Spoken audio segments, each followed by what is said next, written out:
Welcome back. Love Boat Project number 58. I'm your host, Mike Taylor. With me, as always, my co-host, Mike Robertson. Ahoy, Mike. How are you? Hey, Mike. Do you think that the influx of recent streaming documentaries about cruise ships is a direct result of this show? In a word, absolutely. Obviously. Absolutely. You know, So there's I think everybody's aware of the poop cruise, Poop which is Cruise. on Netflix. We've gotten a couple messages about it. We will not be doing a poop cruise bonus episode because that really is everything we are worried about on a cruise. Yeah, we don't need to unpeel that onion.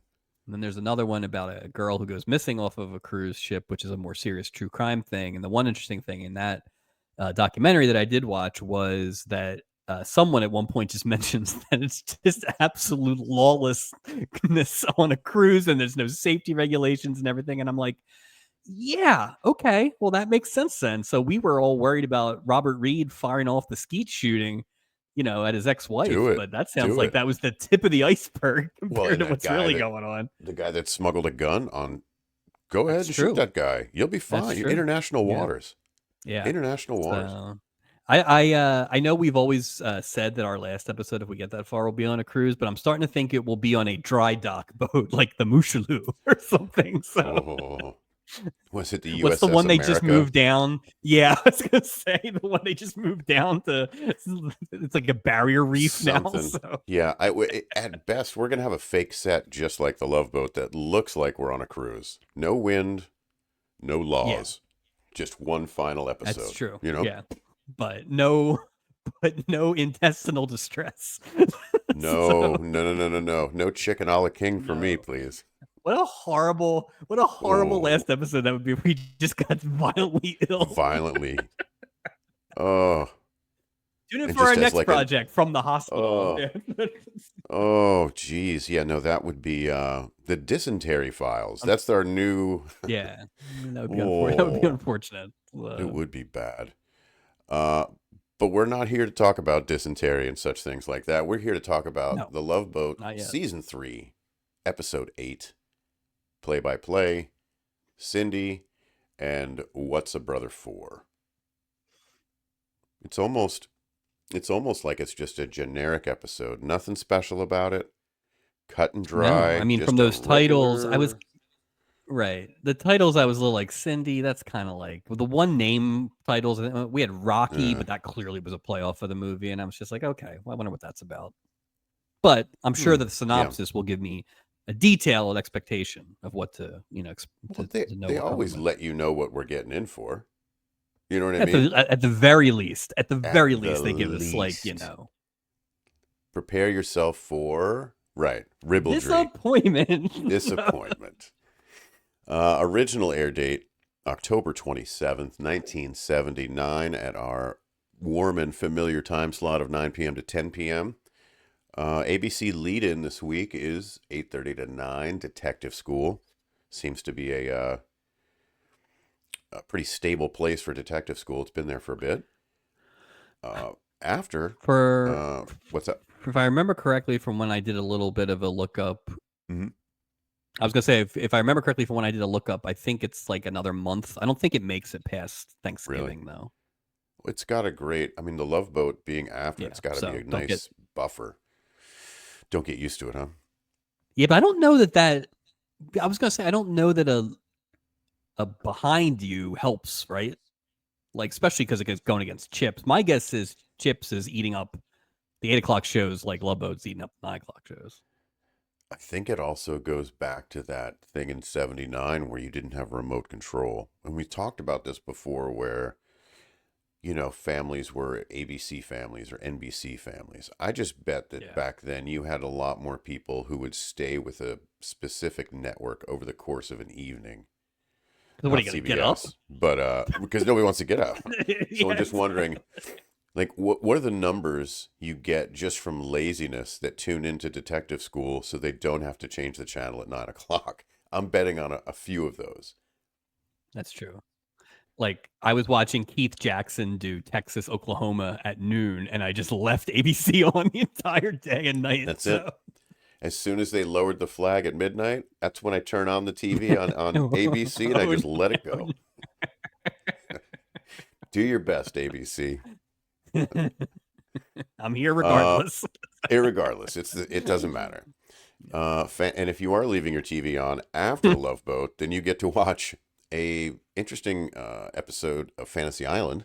Now, I don't normally Yeah. go through the synopsis, but this one was, well, let's just read it. A World War I expert becomes engaged in a deadly battle with the Red Baron on an island in the Pacific Ocean. A woman who temporarily regains her youthful beauty falls in love with a young man.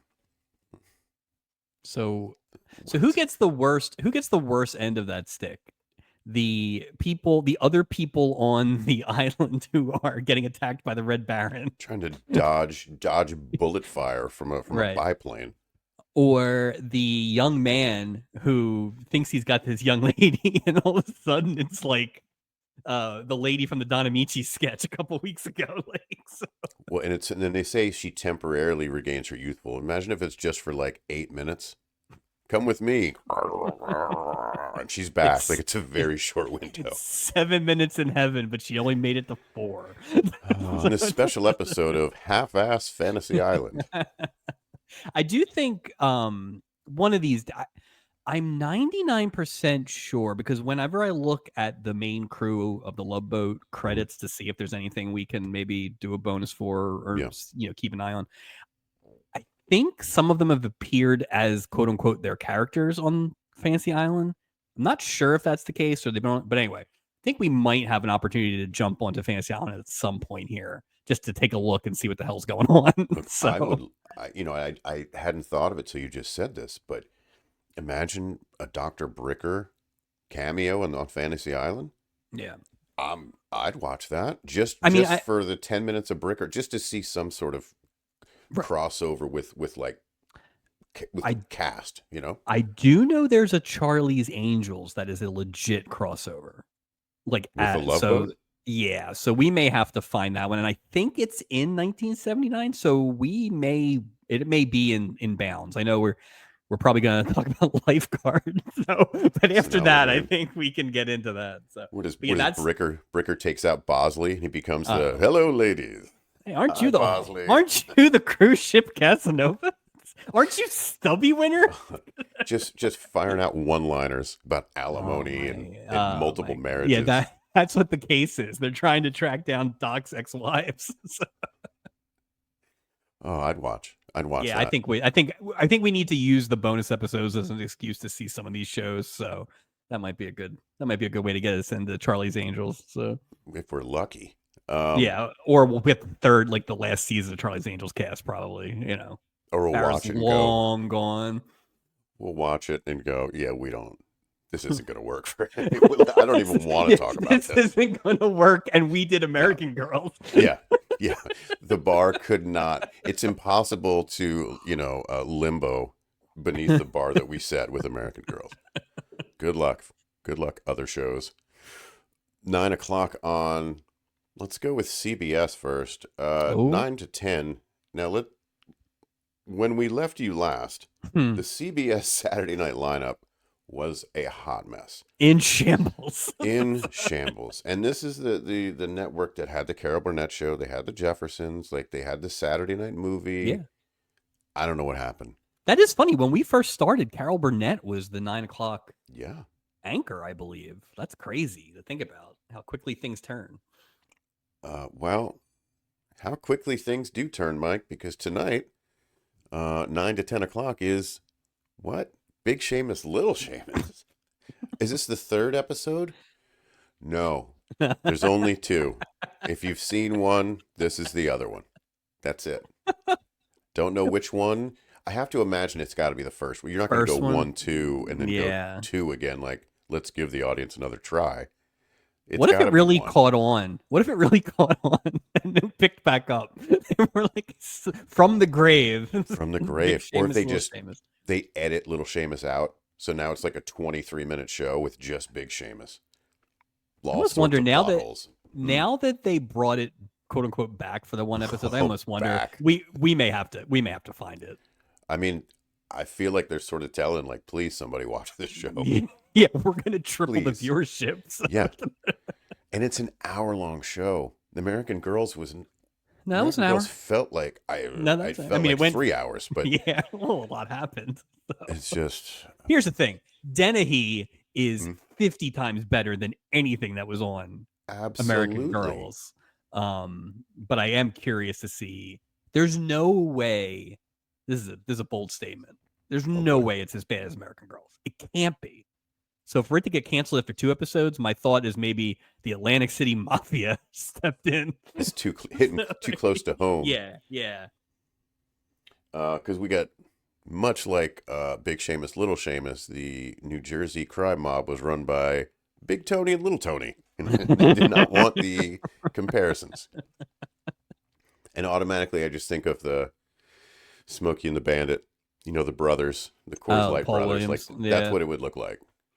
Oh, God. if Paul What if Williams Paul was Williams Little was Little Seamus? Seamus? Oh, that's the money right there. Brian Dennehy and Paul Williams as his 14-year-old son. This is great. Would watch. Would watch now. Like I where's know. Like, come on, Hey, AI. CBS, call us Come on, up. AI. We Come got on, AI. Let's we have go. programming ideas. Come on. NBC from 9 to 10. It's BJ and the Bear Mike. And boy, we're in for a treat tonight. Sheriff Kane's back, but this time the episode is called Kane's Son-in-Law. I bet you next week is Kane's Daughter-in-law. Kane's Sister-in-law. wacky aunt. Like, enough of Kane. Do you think it's Mama's Family? It's what's-his-face. It's what's-his-face who had, the Norman Fell inspired, what was his name? It was his mama. What was his name? He was on this. Ken Berry. Nothing. Your boy, Nothing. Ken Berry. You had a bad run at the end last season of people you were excited about that word. So excited about Ken Berry. I can't even like recall his name. That my disappointment is so. Sheriff Kane's daughter announces that she's marrying BJ. It'd be funny if she said she's marrying the bear, marrying BJ in order to free him from jail and herself from having to marry her father's deputy. Speaking of Smokey and the Bandit. Really, that's definitely that. But I don't understand how BJ gets out of jail. Is she not easy on the eyes? I'm confused. Yeah. Well, what is he in jail for? Oh, handsome. I mean, wasn't he in jail a couple weeks ago? Wasn't he in jail a couple weeks ago because Kane needed to pay for his car or something? They put him in jail because he owns an illegal wild animal. That's why they're like, you can't own that. Where's your permit? I mean, wasn't he running money for the U.S. Treasury Department? He was not that long ago. He was. Remember, Andre the Giant was on too when they had the 7 lady truckers. Yeah, 7 lady truckers. Yeah. What a I feel like we know more about BJ and the Bear than most shows just because the synopsises are exciting. And again, I know I say it every week. None of the synopsises maybe for the entirety of the season ever bring up the bear. No, ever. There's not even one that has a bear heavy plot. But it's BJ and the bear. Like, he's got second billing. Yeah, it's BJ and the sheriff of the week and usually a lady. And then BJ and Kane show. That's all. It's just Sheriff Kane's daughter-in-laws, Peggy Kane. Wither Lobo. Where are they? What happened? Lobo? They're across county lines. That's why. As soon as they go back over county lines, true. It's a Duke boy situation. Yeah. Gotcha. Oh, speaking of which, you think we'll see the old Dukes here anytime soon? As a lifelong fan of Tom Wopat, I say you get Tom Wopat later on. No, you're not going to get John Schneider. He's too big. Not prime though. We're going to get him after the fact. I think you're going to get him after Dukes of Hazzard, but I can't see you getting him during. I think that's too big of a show for CBS. I feel like Daisy Duke is going to try and do real acting at some point. Yeah, she did Othello in 80 and Cooter. Her and Cooter did Othello. Lady Macbeth. But she can't get the blood off her hands, but they're just jean shorts. Mm-hmm. Boss Hogg did Hamlet, and instead of holding that skull, he just had pieces of fried chicken in his hand. Oh, Roscoe Pico train in Taming of the Shrew. Oh, but we're not here to talk about Taming of the Shrew. We're here to No, talk we're about this not. episode. Oh, and the synopsis of this episode, and again, Mike, maybe they'll give us some hints. It seems like a pretty basic episode here. A Yeah. woman with a stepmother and two stepsisters gets a chance to shine thanks to Gopher. A woman sportscaster is surprised by her sexist TV partner. Sexist or of the time, Yeah, or right? factually accurate You're of factually accurate. 1979. Yes. Right. Um, that's just so funny that they have to put the sex, because I would just imagine all male sportscasters in '79 were a bit I mean, I'm pretty sure all was men Warner in 1979 were sexist based on like what I've seen. Warner Wolf wasn't like covering women's soccer in 1979. Like I and mean, it was the I only feel like it was a were there any women sportscasters on a big level? I so know I'm interrupting the synopsis, but well, but we'll I'm get into wondering. it when we get into it Yeah. because like there was Phyllis George who was Yeah. a studio host, but Right. That's by the different. time we get to the end of this episode, they make it seem like Oh, it evolves. they're Like basically a play-by-play and analyst team, which there definitely was not of no. She's like, 1979's. I like the stories about people and I want to go, then why in the booth? Right. What are you She shouldn't be doing? in the Get booth. out. And she's not a sideline reporter because they would have had a third person. So it's very No, confusing. it's not a sideline reporter because in '79 that would have been a dude, probably some Yeah, it would ex have been Jim NFL player. Lampley or something. Yeah, it would Yeah. have been. So, By the way, I saw Jim Lampley on a podcast about a week ago. He did the Joe Rogan, and he was talking a lot about boxing. I had forgotten about him, oh yeah. Well, HBO lost their stuff, right? and So that was the basis of how sad it is that the boxing coverage is the way it is. It was just interesting to see him, and he still has that voice, oh yeah. but he's clearly an Aged. older Yeah. gentleman. Yeah, it was kind of interesting to see him. It's been a while. Uh, woman sportscaster surprised by her sexist or normal TV partner and challenges him to a contest. A man with his handicapped brother meets a beautiful woman.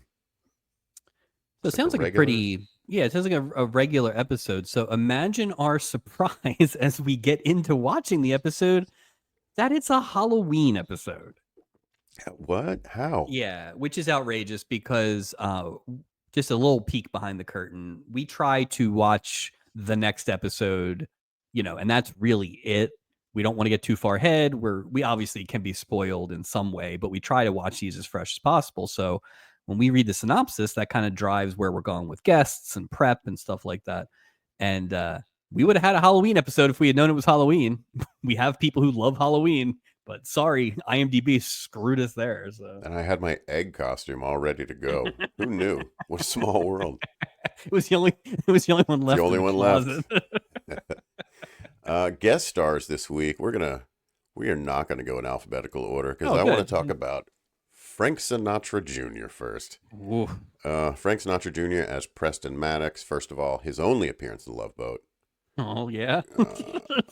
Well, here's some. Speaking of doing Shakespeare. A couple things here. Number one, a fact. He was kidnapped in 1963 from Harrah's Lake Tahoe and held for ransom. He was released 2 days later, and his father paid the kidnappers $240,000, which I think the equivalent today was like $2 million.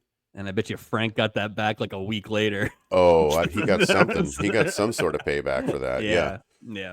Now let me ask you, Mike. I want to know if maybe you're familiar with three of Frank Sinatra Jr.'s some of his original work when he's not trying to be Frank. Was it the song that he sang today?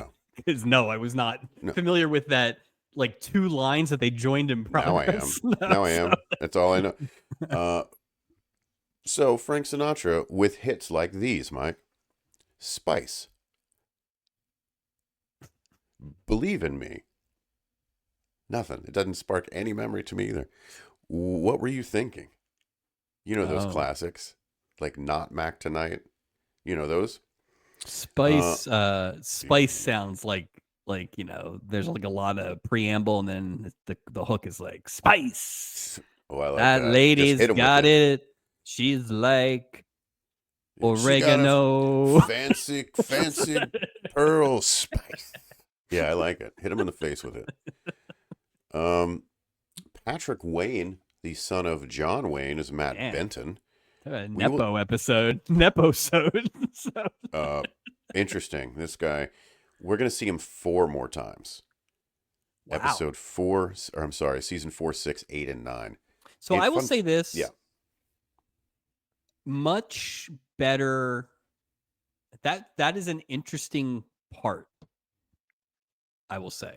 Well, there's And subtleties. There's there subtleties are to it. there are subtleties, and I will say, much in the way like a Captain Dave or something like that, you weren't supposed to like him. I don't think the redemption was that crazy, But but I there was think not he much played it redemption. He right. danced on his hinges and had a conversation with a 14-time marathon runner. You know? I mean, Mike, to be fair, he almost died in that hot tub. Not since our boy Francis went headlong into the cot have I rewound something so many I times. laughed so hard because I was like, I don't even know what you stumbled on. You're sitting. What do you Yeah. reach for? We'll get into those drinks Yeah. too. That was a little weird. Um, Interesting thing about Patrick Wayne that I found out is that he did the original screen test to be Superman. I saw this. That is insane. So when I was like watching the episode, I'm like, dark hair, light eyes. Okay, it kind of checks out. But I was like, how's he going to be Superman with those braces on his legs? No wonder he didn't get it. Duh. So the sad thing is, like, turned it down because his dad was dying, and he was taking care of his dad. So like, it's not one of Oh, those Christopher Reeve was better. or the BS. Who was the guy, the aforementioned guy with the gun, revenge guy that was supposed to be James Bond, but he was not British and terrible. Like this Paul felt more. Lazenby? No, not Lazenby. Who was the Not guy? The George Lazenby. guy, the revenge guy. Oh, I knew you were talking about. The guy Yeah. who tried to throw the guy off the boat. Yeah, Yeah, I but can't he remember was his supposed to name, be but yeah. James Bond. But anyway, I Oh, that's right. He okay, okay. remember. I remember now. Yeah, Yeah. He was supposed to. but Yeah, I that do remember. I guess my point is I'm calling BS on that story. Whereas this actually feels okay. Yeah. I can see him. He's got a Christopher Reeve vibe to him. And I totally understand why he would turn it down to, be with his dad in his dying days. So, yeah. And going back to the 007 thing, there's no way in hell that guy was. There's no No. way. Well, he wasn't British. I mean, That's what I'm ultimately, saying. that's Like, the disqualifier, let alone the fact that the guy couldn't act his way out of a well, paper bag. and that's what I was going to say So, is like George Lazenby, Sean Connery, and Roger Moore. They win just because of their like where they're from. right. You know what I mean? Like Yeah. Lazenby was not a great Bond, and I do love James Bond movies, but that guy would have been terrible. That guy was He's an American. What's he gonna that do? A guy was bad English accent? at best, he was the third worst or best on that in that Well, storyline. And Timothy Dalton's in he there might too. have, I don't know. he might have been behind the gun, like in terms of acting. So, The bullet just falls out of the gun. It doesn't shoot out for 007. It just kind of. episode 11, folks, go back and listen to that one. That's a good one too. You can get the actual details of what we're talking about. Joan Van Ark, who I really liked in this episode.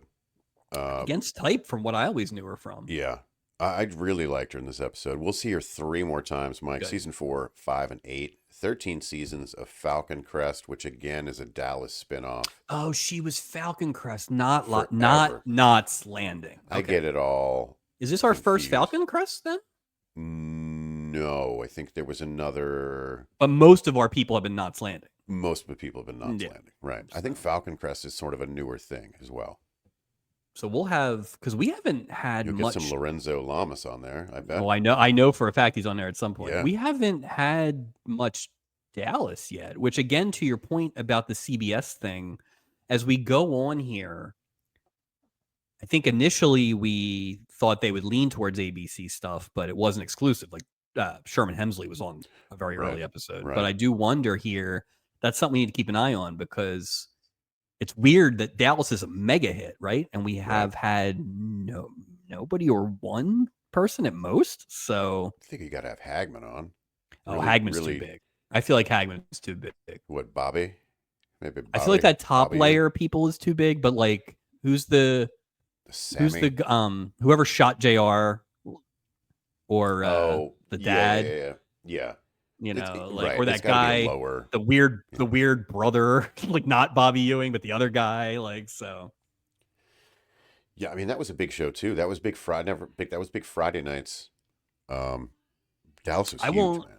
I won't be surprised that when I pull this year's ratings for whatever episode we do that for, Hmm. that's the best CBS's best show would be my assumption. So Or I know what highest their rated last show, I show. bet you.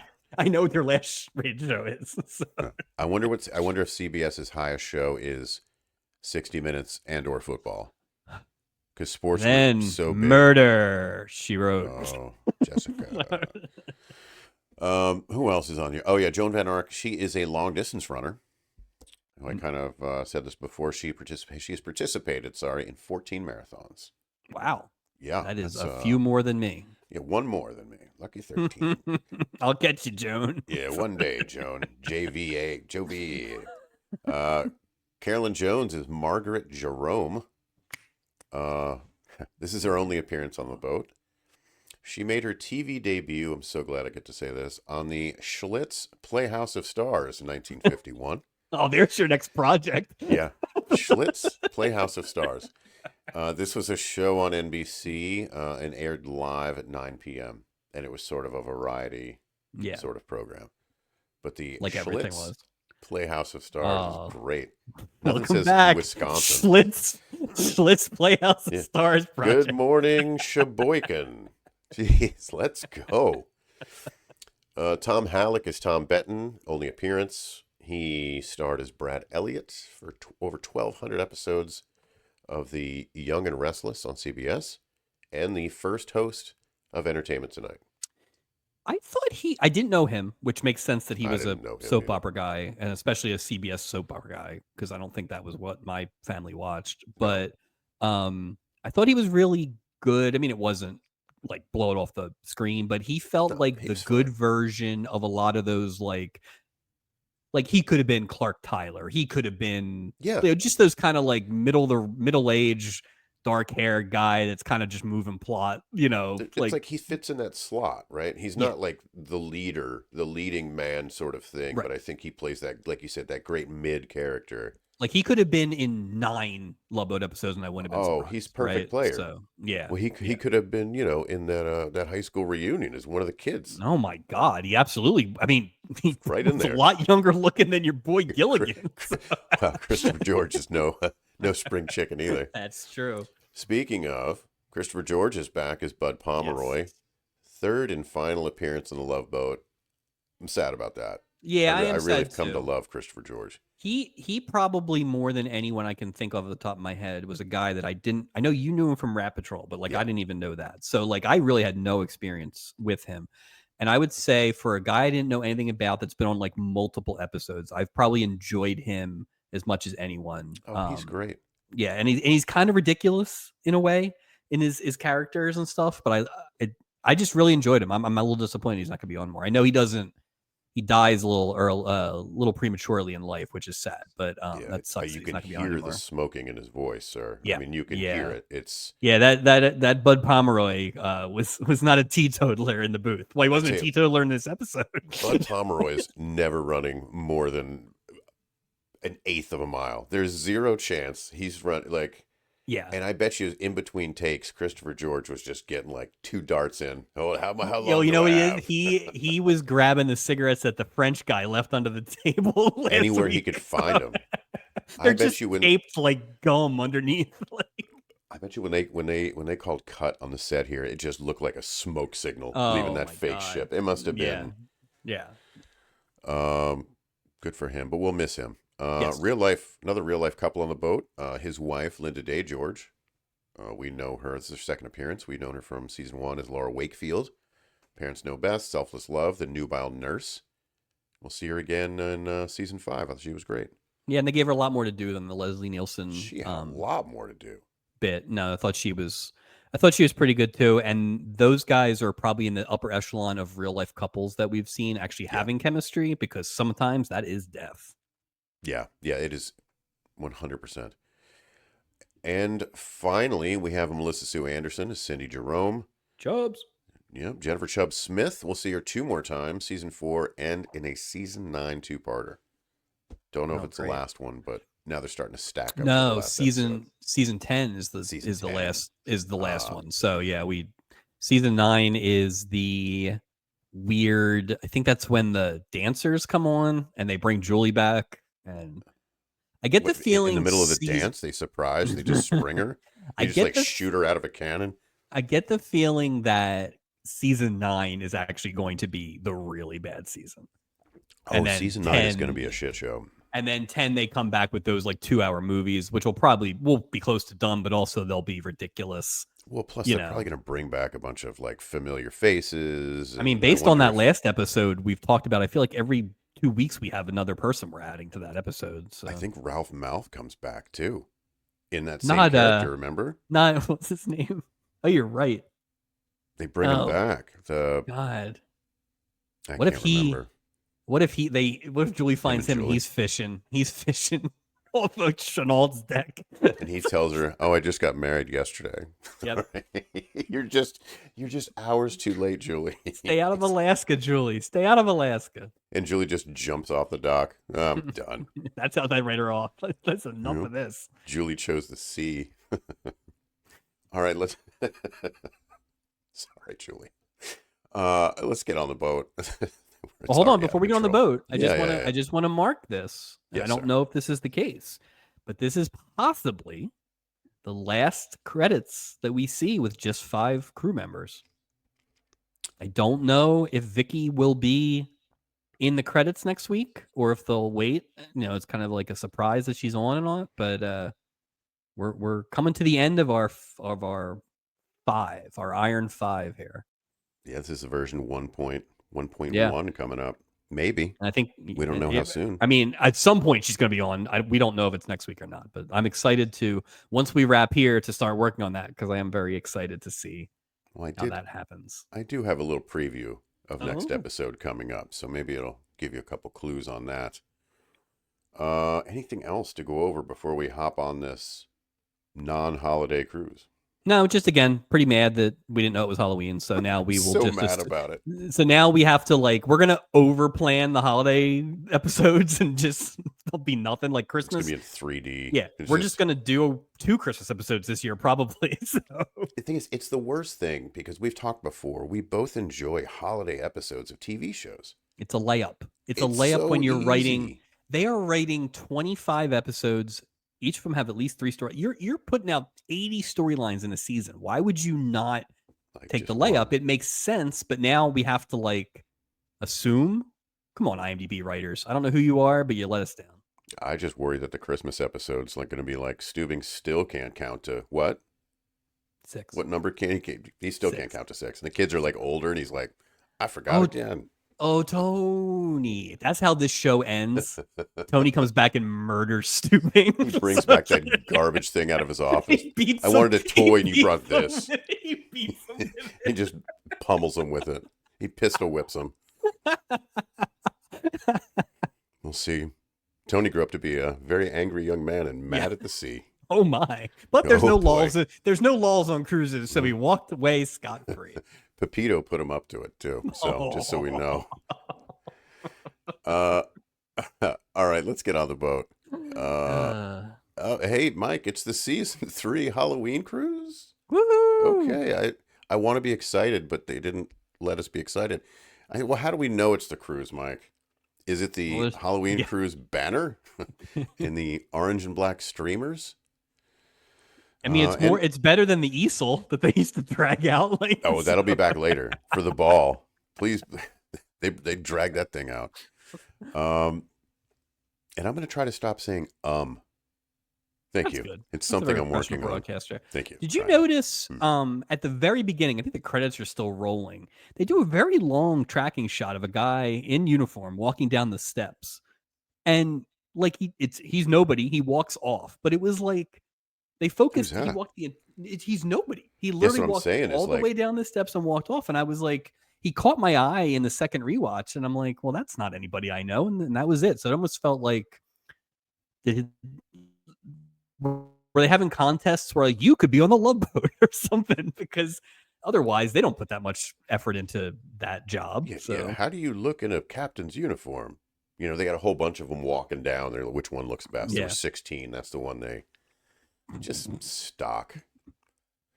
Enter Tom and Matt Benton. Just to differentiate, Matt Benton is the one with hinges in his legs, a la Yes.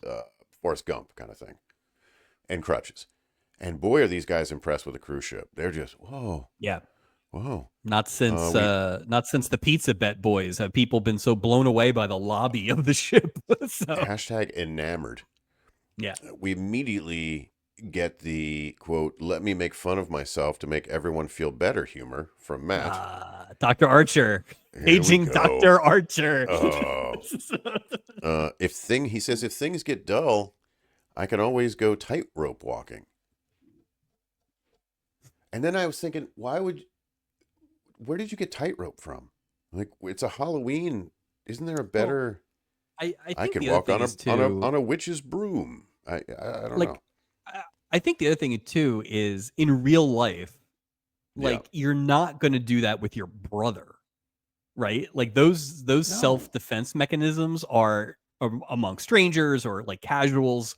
Like I don't think Tom No. wants That to was hear for yet us. another wants to hear yet Oh, another joke, you oh, know. I hadn't noticed the braces on your leg. What? And there's a weird. Well, I don't want to say it yet, but Oh, I think we might bump on the same thing. yeah, I think Yeah, so. yeah. Joan Van Ark, or Miss Haley, as she's referred to by Miss Julie, is checking Horny. in. Miss, no kidding. Miss, I don't need to know much about you because I'm just going to say you remind me of a fifth grade crush I had. Okay. I'm Which is finishing weird. it. Much like Tony coming back to kill Stubing, she's got unfinished business. But like, she checks in. She walks away to go to her cabin, but she starts walking super slowly past the Benton brothers. The hinged Matt asked Tom, "Did you bring the chessboard?" Tom said, "Yes, and the cribbage board, 2 decks of cards, Monopoly, Scrabble," which I really wished he would have said Scrapple because I would have been in. I'm like, I'll play cribbage if I get to have Scrapple. Big Well, old loaf of Scrapple. there's still some of that Jefferson meat in the one It's room. still there. So. It's still there. Uh, Matt's. Sorry, I'm trying to keep it together because there's something coming up here that's trying to keep a straight face. Matt says that he's thankful to have a brother like you, someone I can whip at any game. Quick question, Mike.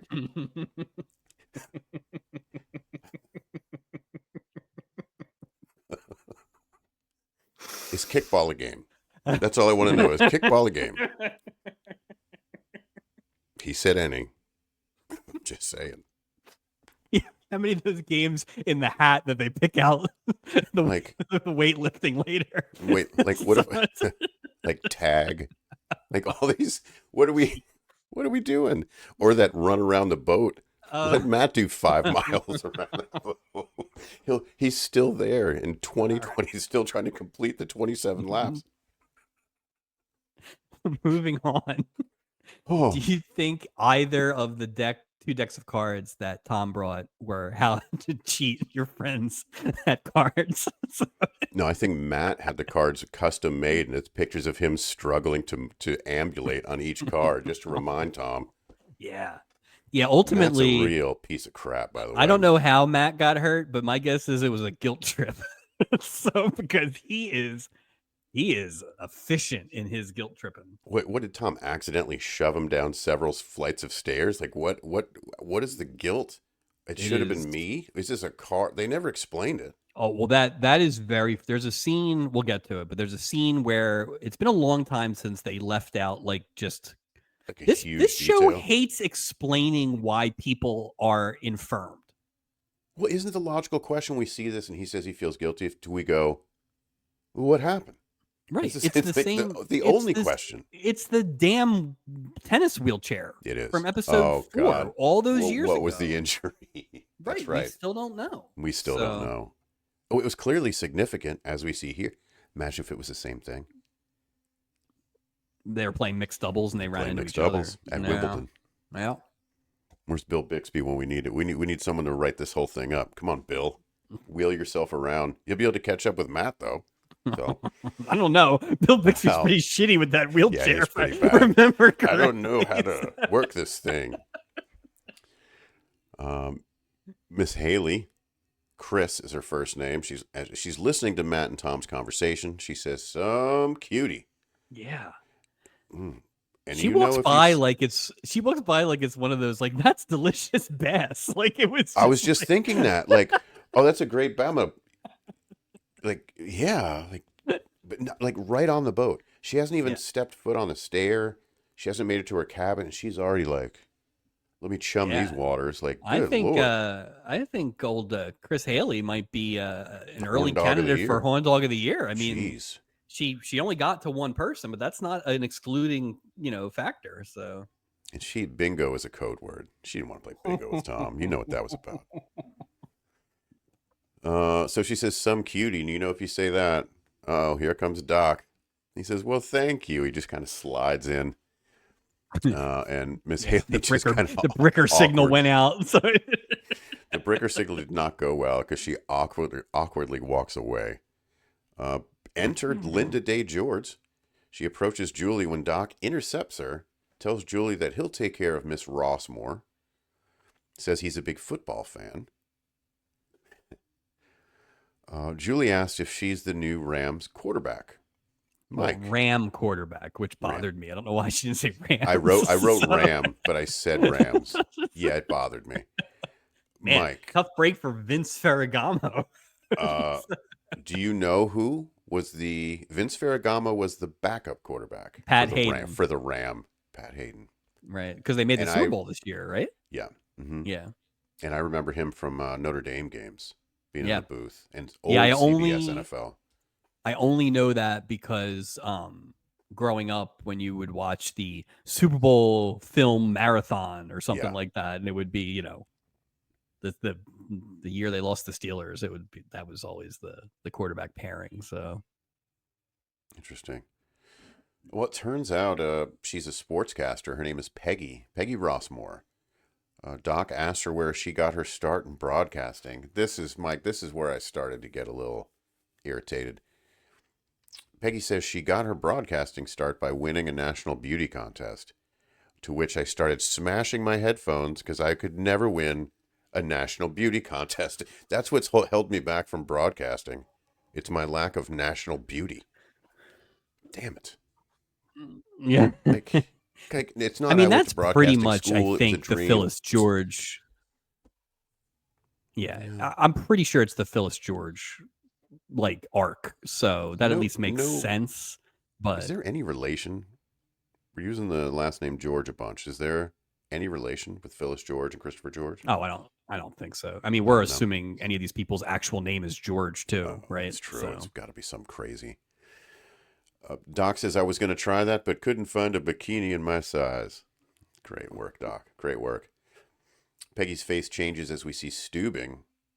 It looks like he's walking out of the gift shop again for a second week in a row. I will say, What? Merrill did not have a lot to do this week. Either did Doc. Just Doc No, was it's just true. laying out lines. But One-liners, that is. there are weeks, there are cruises that make sense that Doc wouldn't have a lot to do, Yeah. right? Like, Yeah. but in theory, the boat captain should always have something to do. Well, really, aside from so Steubing didn't have a lot. Julie didn't have a ton. Doc didn't really have a lot. Isaac didn't really have a lot.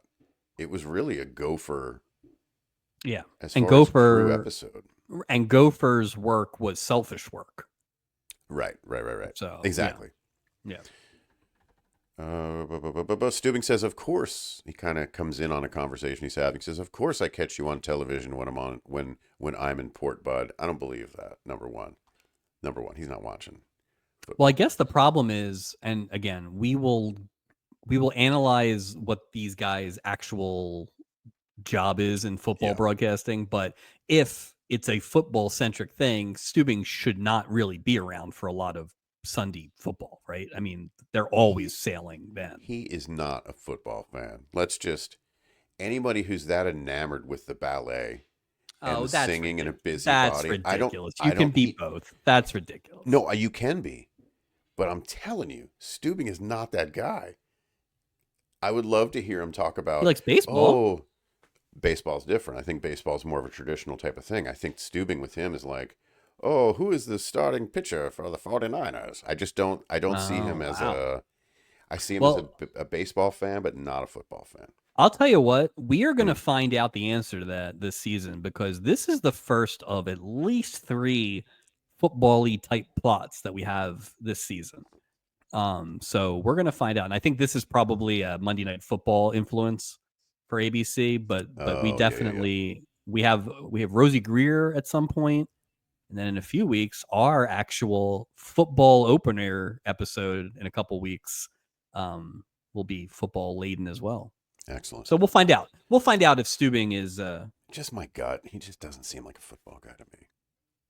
I think he roots for the Giants, though. If he does, No, I don't want that. well, he's from New York. Yeah, He but definitely wouldn't root. He definitely wouldn't root for those damn hippie Jets. no, nobody's So he's a rooting for the Giants Jets. fan, and you know Giants fans are just the best. We don't. Balding I Giants just got an fans are email from the the New York Giants best. fans. On behalf of all Giants fans, no. Bud says, "When was the last time we saw each other in the flesh?" And Stubing says, "Are you making fun of my hairline?" Yuck, yuck, yuck. Doc asked Peggy and Julie if that's Bud Pomeroy.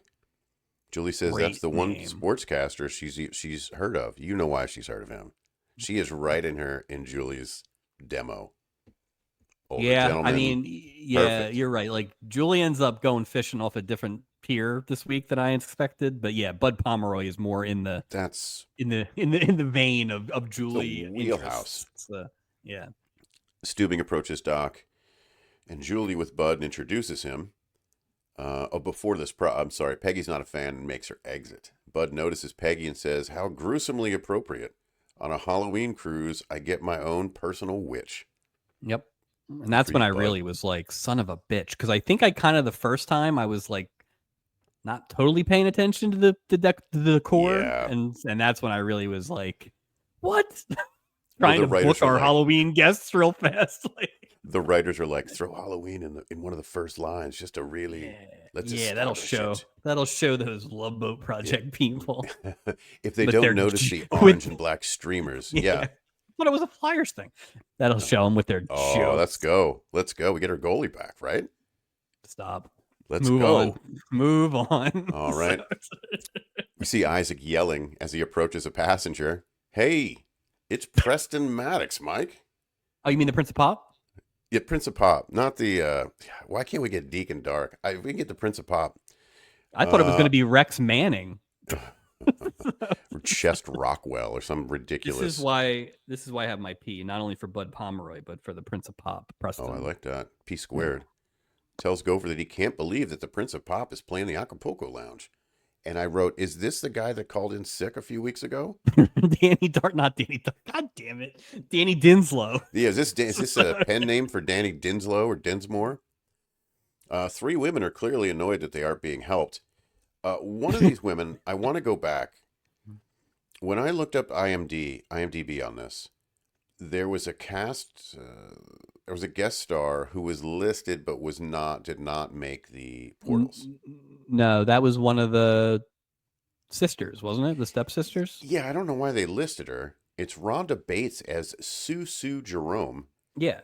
All I know is it's her only appearance. She's 6'2". She's the Yeah. tall one. She's the tall one. Yeah. But was she something?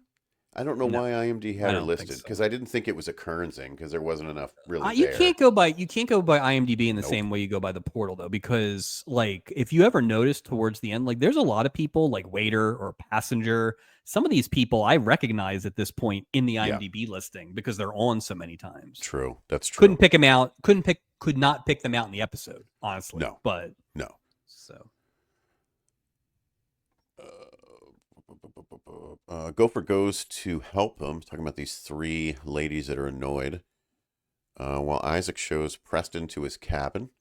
Gopher asks the ladies if he can help, and we meet Margaret Edith Jerome and her very single daughters. I looking to don't know. mingle, Ready to mingle. They look like Disney characters, the way they had them which made up. probably wasn't Yeah, unintentional. it was Yeah. pretty awesome. Gopher says he shows three daughters in her party. Margaret says, my stepdaughter, Cindy. Here comes Cindy with, it looks like 16 people's luggage. Just She looks this like Jerry Stiller bringing all those kids' she luggage does. in. And for a cruise that there are no ports of call, that's an awful lot of luggage. Yeah, It's like a she three should have. day.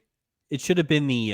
It should have been that chest that the fortune teller came in. Oh, and she Like, popped out of. Each evil yes, stepsister has their own chest. yes. So sorry, Gopher goes to help her with her suitcases. So, Mike, we have our three storylines now, and now we get some stock footage of the ship leaving. That goes on a while. Stock ticker tape. Before And I you, wonder if we'll ever have like guest stars appear in that ticker tape. Like I it's such think an once easy in a way. while. I think Yeah, once in a while, and maybe when it like relates to the plot.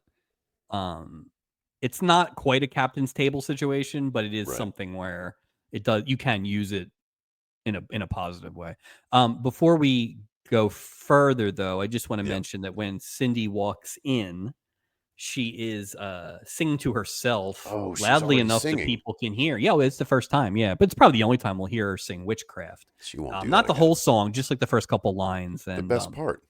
yeah, so that's but it's nice to hear that song. Hadn't heard it in a while, and that's probably it. So File that away. Well, plus it's yeah. Halloween. They're just driving the Halloween Oh, thing again. that's Witchcraft. true. That's true. Witches. Wait till Hinge Matt starts singing a song called Goblins over and over again. In my legs, goblins. Chris Haley approaches Tom, who's sitting at a table poolside having a drink. Uh-oh, horn dog Chris Haley. She's ready. Yep. She asks if anyone's sitting next to him. There's nobody there. There's nobody there. It's the dumbest question you can ask somebody. It's the dumbest question ever. Is somebody sitting there? No. No. Do you see someone sitting there? Jeez. God, use your eyes, Chris Haley. Sits She down in a is. meet. She is. She is. I take that back. She is. Sits down and tells him that he looks just like a boy she had a crush on in 5th grade. Which is a little weird to say 5th grade to me. But So does that mean Tom is very youthful looking, or that this Floyd Fosnick was very old looking? It was like a Jack situation. Tom was in 5th grade like 40 years ago. There's no at least. Stop it. Like, what 5th grader has laugh lines and a smoker's cough? Like, get out of here. What are you doing? It's a wild kid. They joke back and forth. Julie announces that jackpot bingo. She's very pushy about this jackpot bingo, Yeah, too. like we have an intercom. And we just Like- got on the boat. How about trying? You know what it is? It felt like the freshwater wedding when we were being like ushered into a room to stand with no water for hours. That's what it feels like. Go, go, go, go, go, go, go. Bingo's fun. Bingo's fun. I don't want to play bingo, Joe. I just got here. But we know, Yeah. we have heard bingo getting announced on the intercom multiple times. Right. Like, what do you need? Yeah. Why is she announcing it? Well, I think Was the maybe she's intercom still broke? paying. Maybe she's still paying the price with Steubing for when Charo screwed up the ping pong. Maybe. Perhaps. Perhaps. It was weird. So as soon as she announces it, she walks up to Tom and Chris and announces it again. Yeah, Like she just did that 2 seconds ago. 4 Julie's feet losing her away. mind. Like yelling in their ears. Bingo! You know what it is? It's like when they give you, like, you got to hand out all these flyers, and she's just like, here, take them all. So Like if you want time on an open mic night, you have to give out. Yeah. It's yeah. So I believe she got a secret demotion. I really, really do. Something. this is a little. I mean, listen, in the grand scheme of things, she did more work there than most people did on this boat. So Well, she didn't do a lot of work with the Halloween decorations on those tables. She's like, I need 20 plastic pumpkins. That's all yeah, I but need. And did an easel. she did she decor those doors with the cats? So No, that's true. Those doors don't cat themselves. You know what I mean? Somebody's got to do that. Matt, Tom's brother, is crutching up to the table with a chess box under his arm. Well, at this point, Mike, Tom has agreed to go to bingo with Chris, which I think bingo is a code word at this point. Like, oh, you're my lucky charm at bingo. Matt looks at Chris suspiciously as he walks up to the table. Says, I'm worried about the salt air out here. Here comes another one. Hard to boogie with rusted hinges. Boy, it never gets old. Ugh. Any humor that points No. out my handicap to make myself feel comfortable and make everyone else feel uncomfortable. It's the best kind of humor. Yeah. It's I not hope if I quite Doctor. yeah, It's not quite Doctor Archer, only because it's really between the brother and Chris. give it a few But years. if he was at a captain's table, that would have been awkward. He would have been cutting meat with his feet in the worst ways. He would have So reached for the salt and fell. He would have, exactly. oh, I've fallen reaching for the salt. And Tom would have been like, I got you. I thank you. You're always there when you need me. And you will Don't never let leave go. me Don't for ever a let woman named go. Chris. Don't ever let go. Also, what's the streak we have for episodes ending in a marriage or leading directly to a marriage? We came into this episode with 7 marriages or proposals in 6 episodes. Will we extend it this week? Tune in to find out. Yep, tune in. Nothing like a spoiler mid episode. Just to make sure you guys just don't. We've had enough. We're just going to feed you spoilers. Like, it'd be weird if we just brought it up and never addressed it. So. Just never, maybe next week. We're just forever tease. Tom introduces Chris to his brother Matt. She asks Matt if he's playing bingo.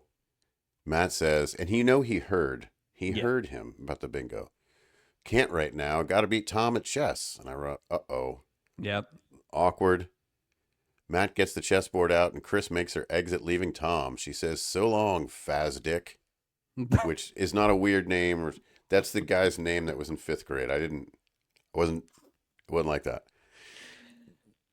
Boy, we see a poolside waiter walking with a tray full of drinks, and we hear Bud Pomeroy talking about one of my favorite coaches, Vince Lombardi. Yep. Let me just, for all you kids out there, don't know who Vince Lombardi is. Vince Lombardi is very famous, and he's famous for one thing. Vince Lombardi is famous for being the offensive coordinator for the 4-time world champion New York Giants. And that's it. Oh, and he has a rest stop named after him on the New Jersey Turnpike. Jersey, right? So. If you've heard anything else about him, it's lies. That's why they named the trophy after him. New York Giants. It's funny. We've talked about this a little bit because we've gotten, let's say in our 58 episodes, we've gotten 10 to 15 current sports names, like not a ton.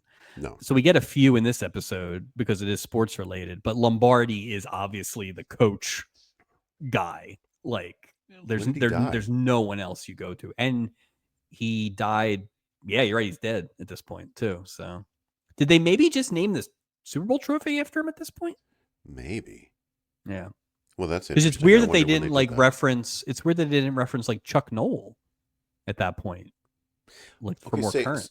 Say like, you're commissioner of the NFL. Lombardi dies. How soon after that do you name the trophy? Like, I honestly don't know the answer to that. Stature that it was like, because there's a delay in like voting for somebody for the Hall of Fame. I wonder if it's the same sort of thing. You can't just go.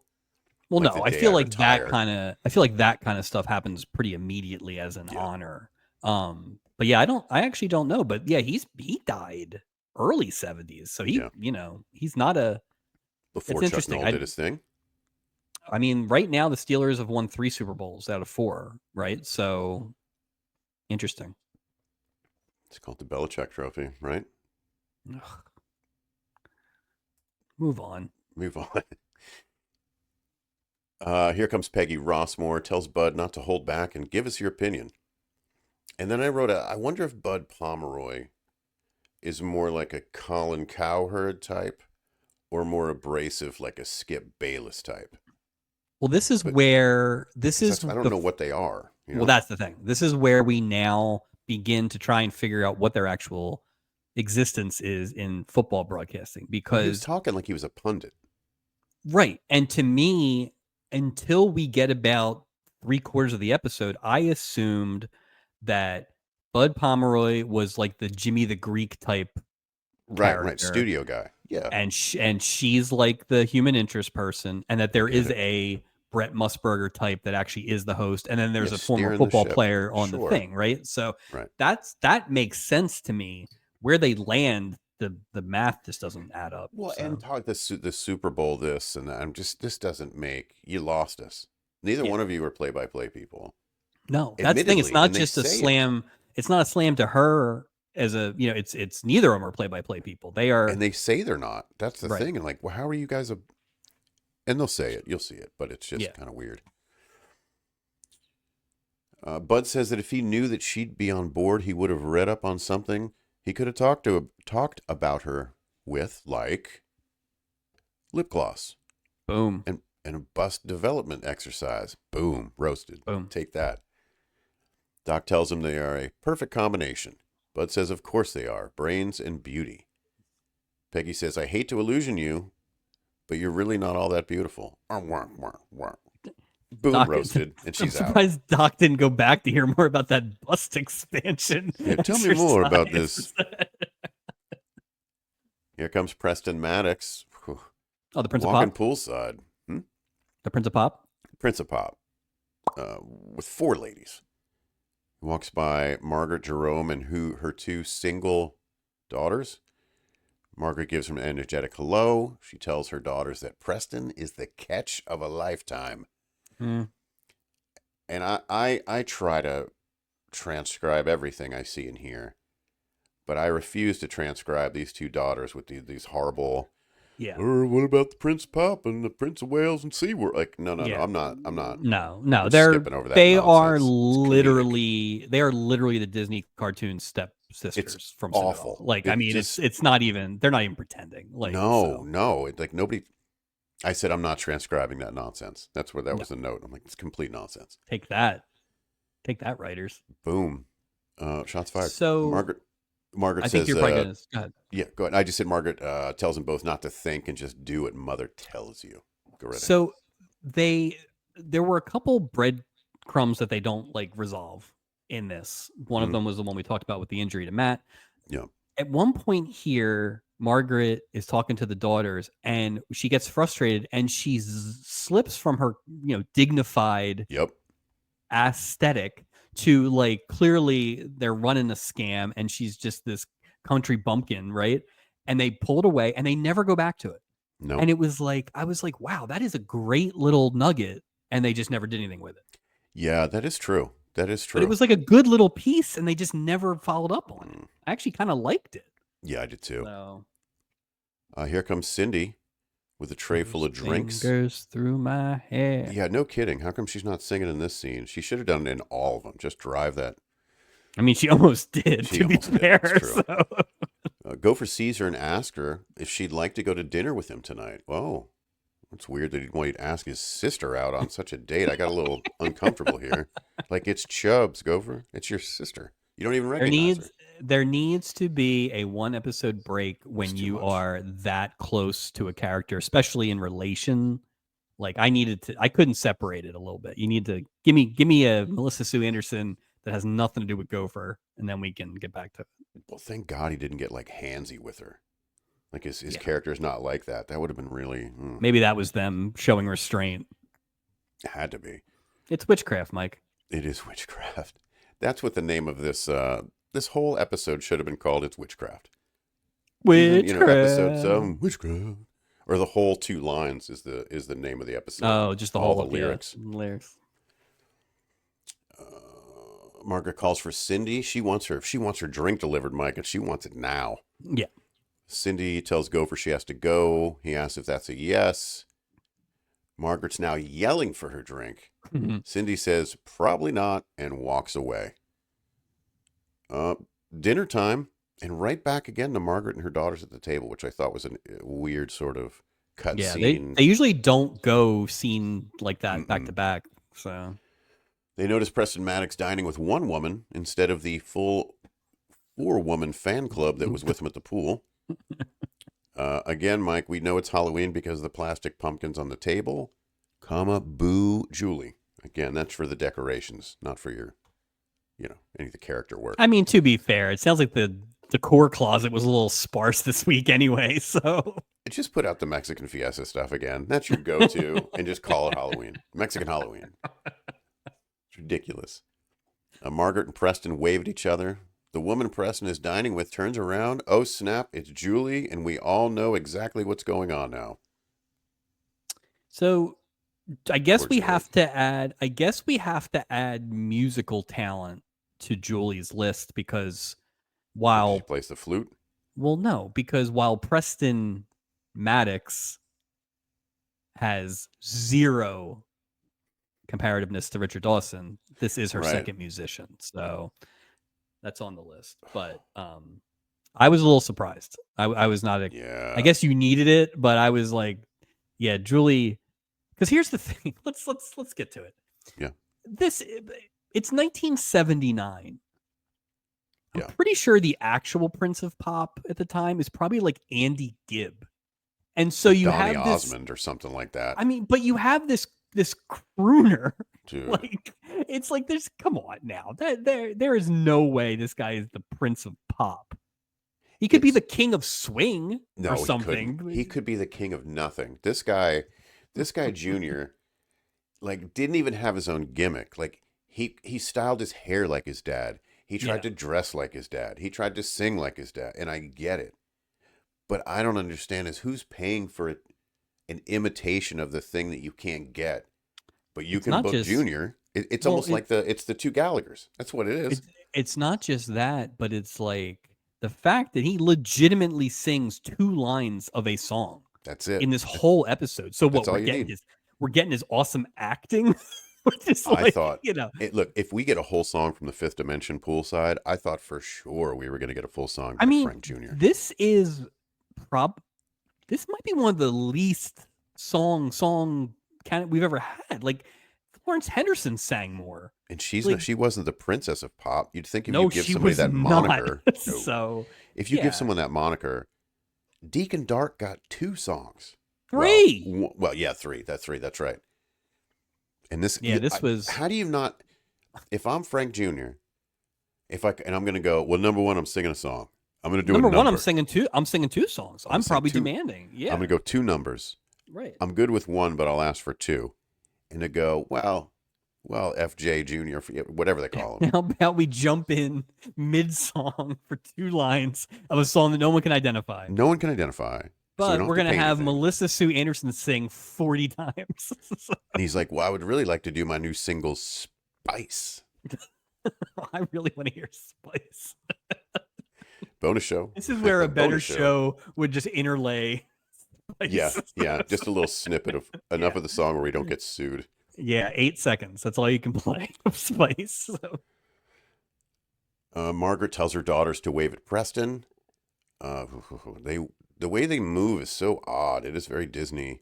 Yeah, Stepsister. that Preston feels waves intentional. back. It had to be, right? Oh It had to yeah, be yeah, yeah, intentional. yeah. So. And I thought they did a great job with it. They picked Yeah. the perfect actresses. Yeah, Just not very flattering, but they did a great job. not supposed to be. Preston waves back, and Margaret tells him that's enough. We don't want him to think we're easy. And the shorter of the 2 daughters says, but we are easy. And their mom says, I know. Captain's table, here we go. I didn't like this captain's table. It was askew, or the camera angle was askew. I The feel actual like normally table when itself? you see it, well, like normally you see Steubing on the left at the head. And this time it was like flipped. So it was head on. It was just it wasn't in the same position as it normally is. Yeah. Well, they're always moving this damn thing. But you Just are to have right. It generally is long ways. Yeah. And And this, yeah, it was the other way I don't know, around. weird. Because I think the other way it shows like, okay, these are the people at the captain's table, but I think since they were trying to focus on Peggy and Bud, they sort of cut it off. Well, we had somebody at the other end of the table. We got the back of their head. Oh, But I don't know who they were. So no, me neither. we'll never know. No, we'll never know. Bud Pomeroy's talking baseball to Steubing. Steubing, and Steubing doesn't seem like a sports guy to me, but that was a conversation we had before. I don't think he's a football guy, but I think he's a baseball guy. Okay. Doc escorts Peggy Rossmore to the captain's table. She immediately tells Bud to go on with his story. It says, you weren't talking about Murray Lee, were you? Dude, I don't know who the hell Murray Lee is. I don't think Murray Lee's a real guy, which is weird. Why not just use a real guy? Why not just use a real guy? They brought up Pat Hayden. I was like, yeah. So I went on it. I Googled the crap out of it. I'm like, what am I not? I Googled Murray Lee. I Googled Eddie Murray just to see if maybe, I don't know. He threw a no-hitter at one point. So. Who knows? With that great mustache. Bud says correct and says 2 points. Sports. Back to Peggy. And Peggy asks if this is a contest and says, if it is. And Steubing just keeps interrupting. This time it's about asking if anybody would like a nice seafood salad. Yeah. This is why I don't think he's a football guy. Like I think he's just okay. So the bit is basically these two are arguing, and as the yeah. argument escalates, Steubing is trying to deflate it by just offering menu choices. Mm-hmm. So I think he's trying to resolve a conflict, but we also know that Steubing is a messy bitch who loves drama. Yes. So I don't know. I don't know where he lands here. So No, I don't either. I don't either. Uh, Peggy says she's tired of his put down. She tells Bud that she used to compete with her brothers and they were better athletes and in better shape than Bud. And they probably didn't smoke as much either, Mike. yeah, I Just, mean to be fair, jeez. Bud's like drinking a steak. Yeah. Martinis, just, Bud asks her what her event was. And he says, a sewing bee, and then looks for a high five. Hi, up top, Captain. Up top. Waka waka. Again, Stubing's trying to go ahead. Bud Pomeroy would have a top rated Barstool podcast if he was around today. Oh, he would have hot takes too. That is not a compliment. It would be on, yeah, it would be on for about an hour before it Yeah. got cut off. Just some of the ethnic slurs coming out of Bud Pomeroy's mouth. God forbid we have a Polish outfielder. Oh, Yeah, who jeez. gives this guy? This is why there's no way he's a play-by-play. He's not in a booth, No. because who's giving this guy a live mic? That is not a good idea. His mic's got just cigarette burns all in it. Just stinks of coffee and scotch. Ugh. He's that guy that doesn't clean the out mic his guard is just it's just looks He's like a that guy that tornado. doesn't like clean out his coffee cup. You know those people like it's just like coffee stained, and scotch stained, ashes everywhere. They have to keep like giving him new equipment because it gets dirty with nicotine. Freaking this guy. And you know he's a cigarette smoker, not a cigar smoker. Like this guy is full on.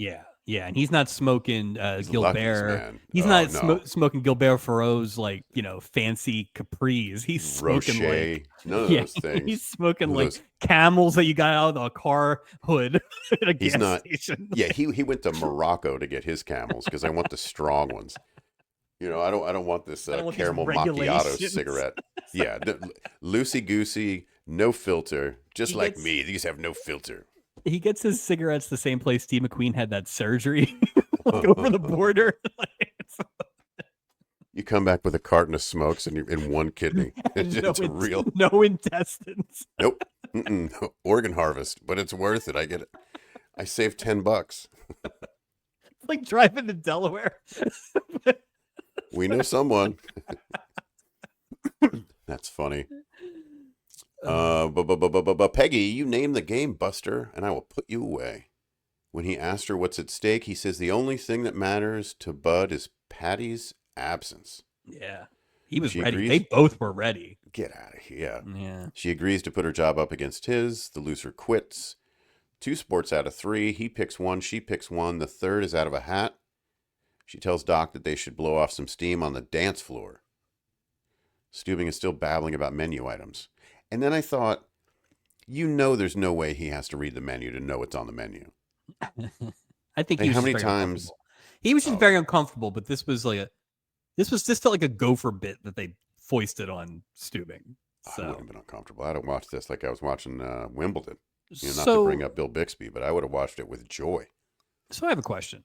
Yes, sir. It's one of the few episodes we actually know exactly when it is. It is Halloween. It is October. Yeah. Why are football announcers not at a football game? Over the weekend. Oh, is this a Tuesday to Thursday cruise? Is Yeah, this what they this didn't. is? They didn't have buys back in 1979. So, And yeah, we don't need to do any research for the upcoming games because isn't that sort of the job? Like you do Yeah, I the don't- research I during the don't- week, and I there's no internet, Mike, so you have to like be there. right. I have no idea what their job is unless they are broadcasting. Well, the USFL wasn't even around. Was there like a spring Oh. league? Were they doing the World Football League? Like, what is happening? I don't know what they were doing. I mean, there's no.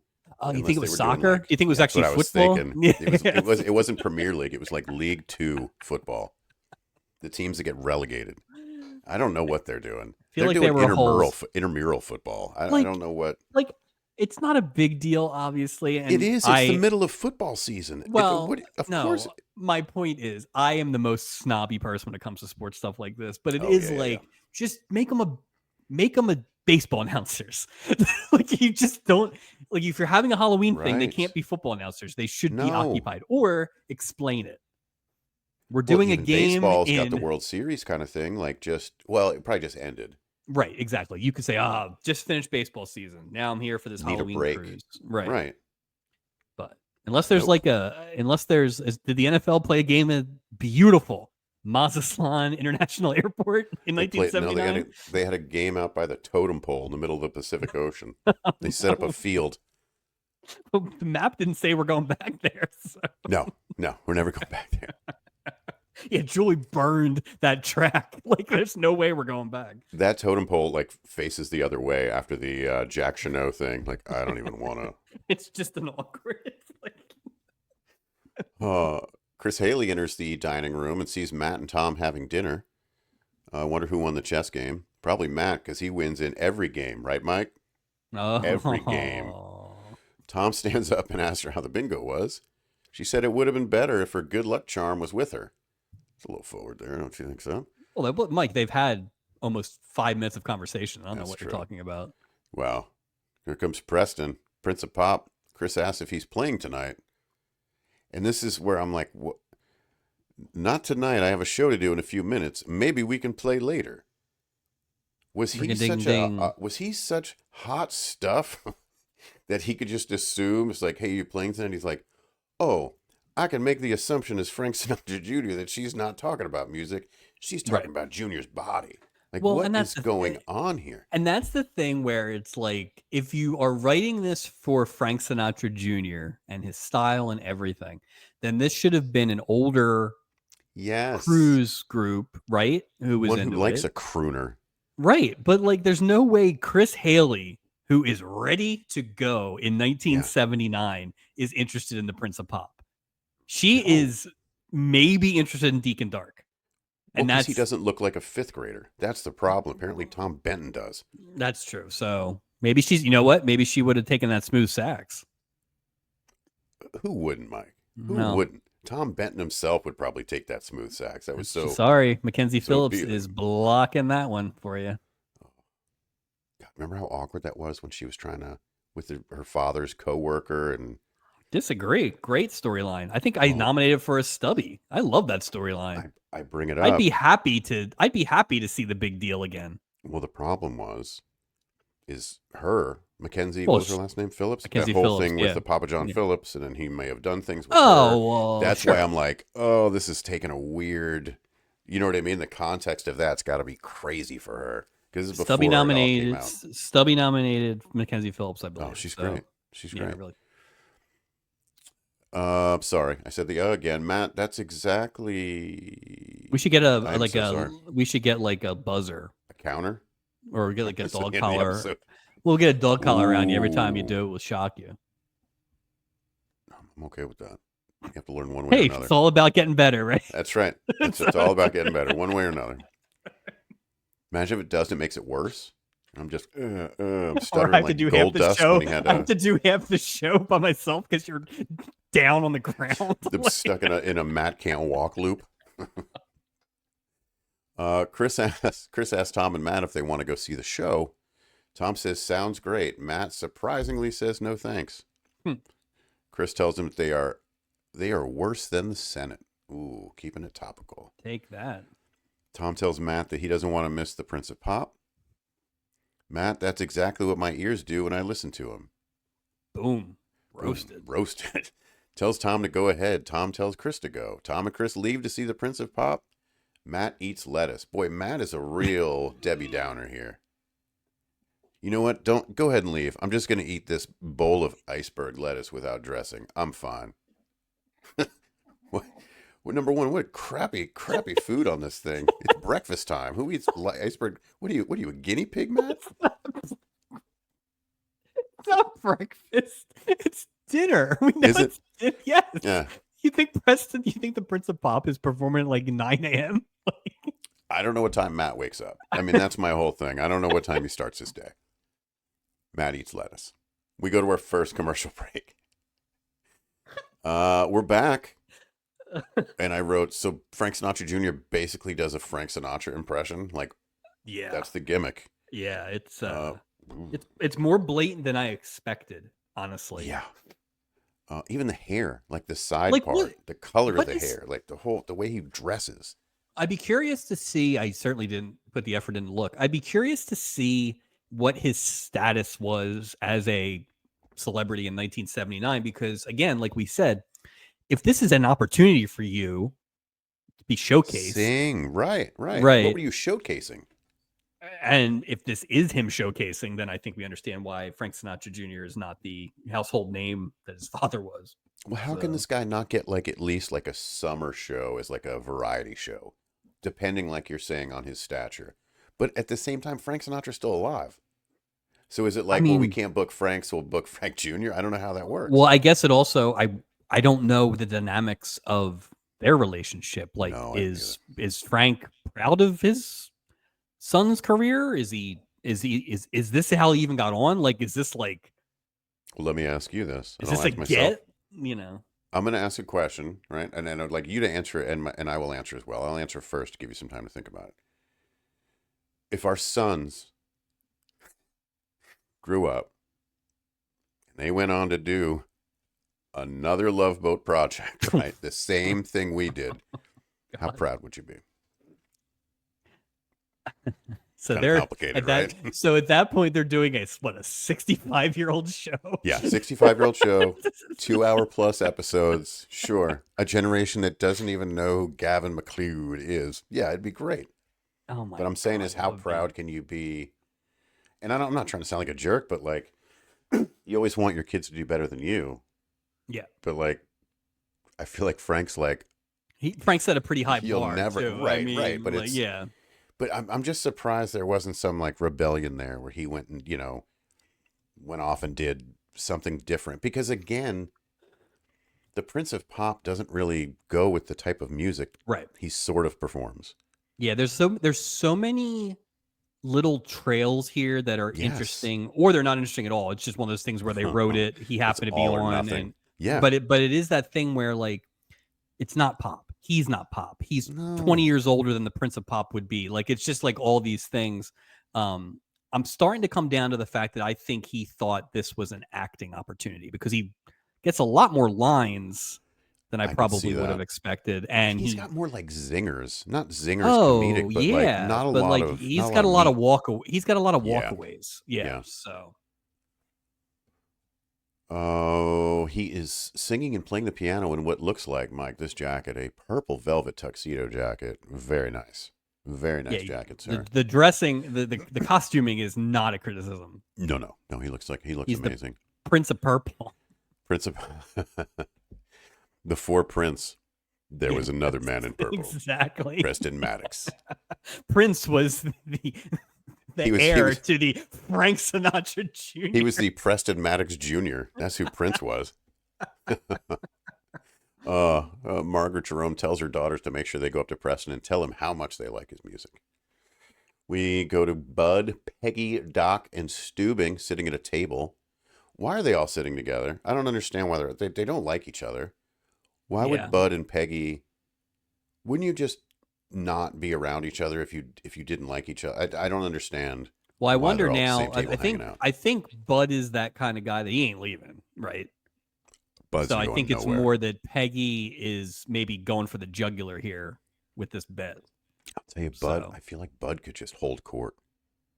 Like he's just one of those guys that could just be super oh, entertaining in this type of environment. and I feel like he's going to talk whether you're there or not. He could So talk to his half-empty drink and he would be yeah, completely satisfied. yeah. And that drink ain't half empty either. And So it's and I don't say that like it with the intention of saying like Bud's full of himself. no, I don't think he has that sort of muscle where he cares if you want to hear him or not. He's right, going to say what he's going to say. right, Not like a jackass, but that's just right. I don't know, I like him. I think he'd be a lot of fun to have dinner with. Just the Once, stories. once, Well, we can't take that much once. secondhand smoke. That's Good true. Lord. That's true. Can we open a window? But like Bud Pomeroy doesn't open windows. No, we're dying, Wind Bud. We're what? dying. I'm trying to use my cream spinach as some sort of filter so I can breathe clean air. Bud wants to get this competition started. Steubing again, because he doesn't have a competitive bone in his body, tries to talk him out of the competition. Boo. Bud picks arm wrestling and says, "Here and now." Well, they have to takes a few of them to clear the obviously heavy plastic pumpkin off the table to set up the over-the-top game board. Peggy puts up a good fight, but Yeah. then loses to Bud. Bud says, "One down, one to go." Loses, and I think we get the crowd go, oh. Yeah. We're getting a lot of that now this I season, think which they is gave her unnecessary. They gave her too much of a. He should have put her damn arm right through that table. He's Just drunk. through. He's like, there's drunk. no way. And he's drunk, so you know he's gonna like go too much because he's fired That's up. true. He lightly puts her arm down. Her arm would have been snapped like a pretzel. It would have been gruesome. She would have had to get off in Montos. I mean, it's very possible that Bud Pomeroy is already slowly atrophying. So all the muscles are gone. Yeah. He's got the body of Mr. Burns. That's about it. The only way he's going to make it 27 times around that ship is if he's got a shopping cart and Peggy's pushing him. This poor guy. They never really confirmed that he made it around. Just because he came in behind her doesn't mean it was on the same lap. It doesn't even make sense. There's no way that's 5 miles. I just want to, just from a measurement standpoint. But we see Gopher with a very nice looking ham sandwich. Dude, this ham sandwich was stacked. It had the lettuce and the tomato. I mean, what a nice looking Star sandwich. of the episode. Star of the episode, ham sandwich. With a flower, a carnation, because we know all flowers have meaning from our good friend. True. Carnation seems pretty innocent. With a glass of milk. He arrives at Promenade Cabin 345. Here's a woman. What was she saying? Those fingers in my hair. It's that same damn song again, Mike. She sings it to herself. She might be nuts. She might like have a form of autism if she keeps singing this song like this to herself, but only the first 2 lines. Oof. Did you ever have like back when we used to have like cassette tapes and the tape would like be break or something like that, or a record would catch and you could only get the first few lines out and then it would kind of skip and go back? Yeah, that's what this is. So maybe that's all she had. Like the stepmom and stepdaughters, they only gave her this much of the tape. Oh, because they hate her. Like, you like music? True. Well, here's 45 seconds of a song, and that's all you'll get. Now, I believe Frank Sinatra has a version of this song. I don't know if it's attributed to him, but I wonder if this is either a hat tip or a demand. He calls. He's like, "Listen, thank you. You're gonna put my son on. Dumbass son on. You're gonna sing some of my stuff. Yeah, or you're gonna wind up with a horse body. That's what you're gonna do, a horse head. Oh, you're gonna be next to those guys who tried to steal them back in '63. So. I tell you what, putting a horse head in the bed is a lot easier than putting a horse without a head in the bed. I was just thinking that. Good Lord, all the dragging. Go back to sleep. Go back to sleep. It's just the lift to get I mean, that's awkward as hell. The drag. Yeah. Oh, over the. Yeah. I don't know how you wouldn't wake up for that. Oh, let's see. He yells encore outside of the door when she's done singing. Cindy answers the door. He tells her that she sings great. I don't know if that's grammatically correct. Oh, you sing great. I don't think it's musically correct either. No, I don't either. I don't either. Audio, sonically not correct either. They enter the cabin. Cindy has no time to eat. Let me just say, I don't know how much ironing is required for a Halloween ball. There is piles and piles, and I like to iron, but even I'd go, hey, can we get a timeout? No one is going to wear this many outfits or clothes in the next 48 hours. There was 27 pairs of shoes. I think she brought all of her ironing. Well, she can put it back in a suitcase and get home and re-iron them all. Exactly. That's all she does. Cindy is the definition of busy work. Right. Okay. Yeah, but they don't say anything that she's like a klepto, or she's got major behavioral issues. She's a bit of an arsonist. We keep her busy with the ironing. I wouldn't give her an iron if she's an arsonist. Well, keep her away from an open flame, by all means.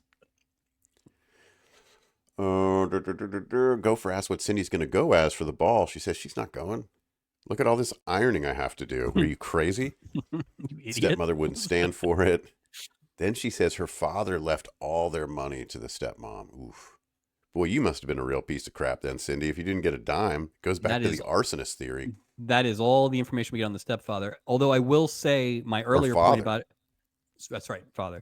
Mhm. My earlier point about Margaret kind of being a con artist, Yeah. I think that plays in that Yeah. he obviously got snowed by her. So It's like Bo Derek in that Chris Farley movie. oh, Brian it's Dennehy. true. Speaking of Brian Dennehy. That's true.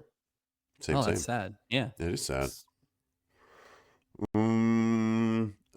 Gopher says that if she sang in front of Preston, he'd hire you in a minute. I don't know what he'd hire you for, but I don't think it would be for singing. Yeah. Cindy says that she can't sing in public. He tells her to try and simulates the Hollywood Bowl. Mike, I've been to the Hollywood Bowl. You can't simulate the Hollywood Bowl by knocking over a flashlight. Here we go. Here's the Hollywood Bowl. Knock. I'm like, Yeah. no, I've been there. That's not at all like the experience. It's actually an Right. outdoor amphitheater. Yeah. not This a is flashlight. this is a small cabin. What are you doing? Interestingly enough, the Hollywood Bowl is a public park too. So even when there's not shows, you can go in and walk. It's pretty cool. I don't know. A public service announcement. I don't know what that was about. Thanks to the sponsors of this episode, the Hollywood Bowl. Hollywood Bowl. Cindy starts singing for Gopher again with the song, Mike. She's still singing the two lines. The same lines too, Same right? lines. Same Could you lines. show me a different vocal range? Can I hear the end of the song? Can I hear the middle of the Can you song? wrap it up? Can I hear some vibrato? Gopher sits amongst wigs and stepsister clothes. Tom and Chris are dancing, and Tom's looking for Matt. Surprise.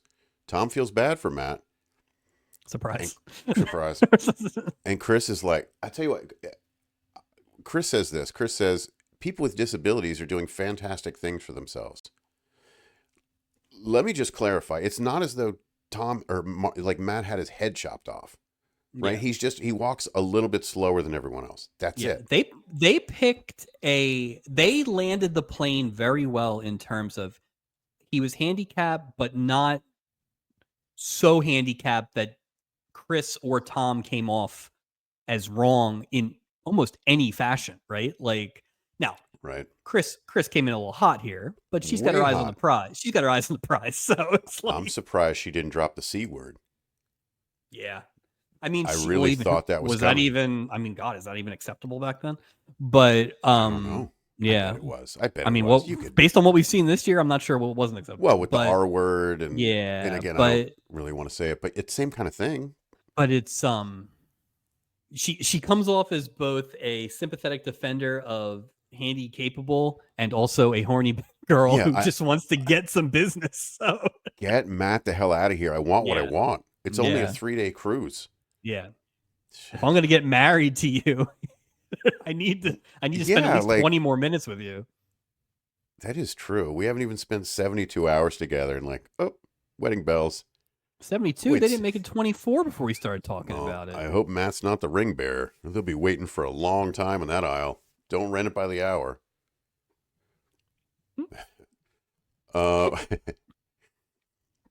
Tom says, if it wasn't for fate, this is what we hear this thing. He says, Yes. I'd be the one with braces on my legs. So any damn thing for Matt is what I'm going to do. What? And the they hell? never They never go back to it. Give me the theory, Mike. I need a theory to help me sleep better. My initial thought was that like Matt got clipped by a car when they were growing up, and it just you missed saying Tom. clipped. You saying clip? I wasn't ready for the word clipped. I'm sorry. There you go. Go ahead. And you know it hit him, and not that he necessarily pushed him out of the way, but that just it was just dumb luck, right? I think the other option that I actually thought maybe was going to be was fate, was that it was a thing he was born with, and you know the fate of heredity and genetics. But again, it's just don't say that without saying what it was. It's just, and I guess they didn't want to say what it was because they were trying to get Matt to kind of just be a full heel, really. So no sympathy for you, sir. But I have a theory. Weird. What if Tom feels bad? Okay, and I would assume Tom's older than Matt. Let's just, for argument's sake, say Tom's 2 years older than Matt. Sure. Okay. Tom's mom, same mom as Matt. She's pregnant. Doesn't drink or smoke while she's pregnant with Tom, right? Tom, healthy baby. No hinges needed. Well, here comes Matt. And Tom was such a bad baby that he drove his mother to drink and to become a smoker while she was pregnant with Matt. So Oh no! technically, Wow. yeah, it's my fault. I was such a bad little kid. I I mean, I drove guess my mom to, I don't know. Yeah, the other option is, and this is very diabolical, is this there's is a good. world where Okay. Matt has concocted something that Oh, actually it's makes Tom fake. feel guilty. No, not that it's fake, but it's like something of Matt's doing. Like Matt tried to go up the highest wall and fell off, and he shouldn't have, but somehow he has pinned the blame on Tom, and Tom's felt guilty for 30 years or something like that, so he can, manipulate him like a marionette. So who knows?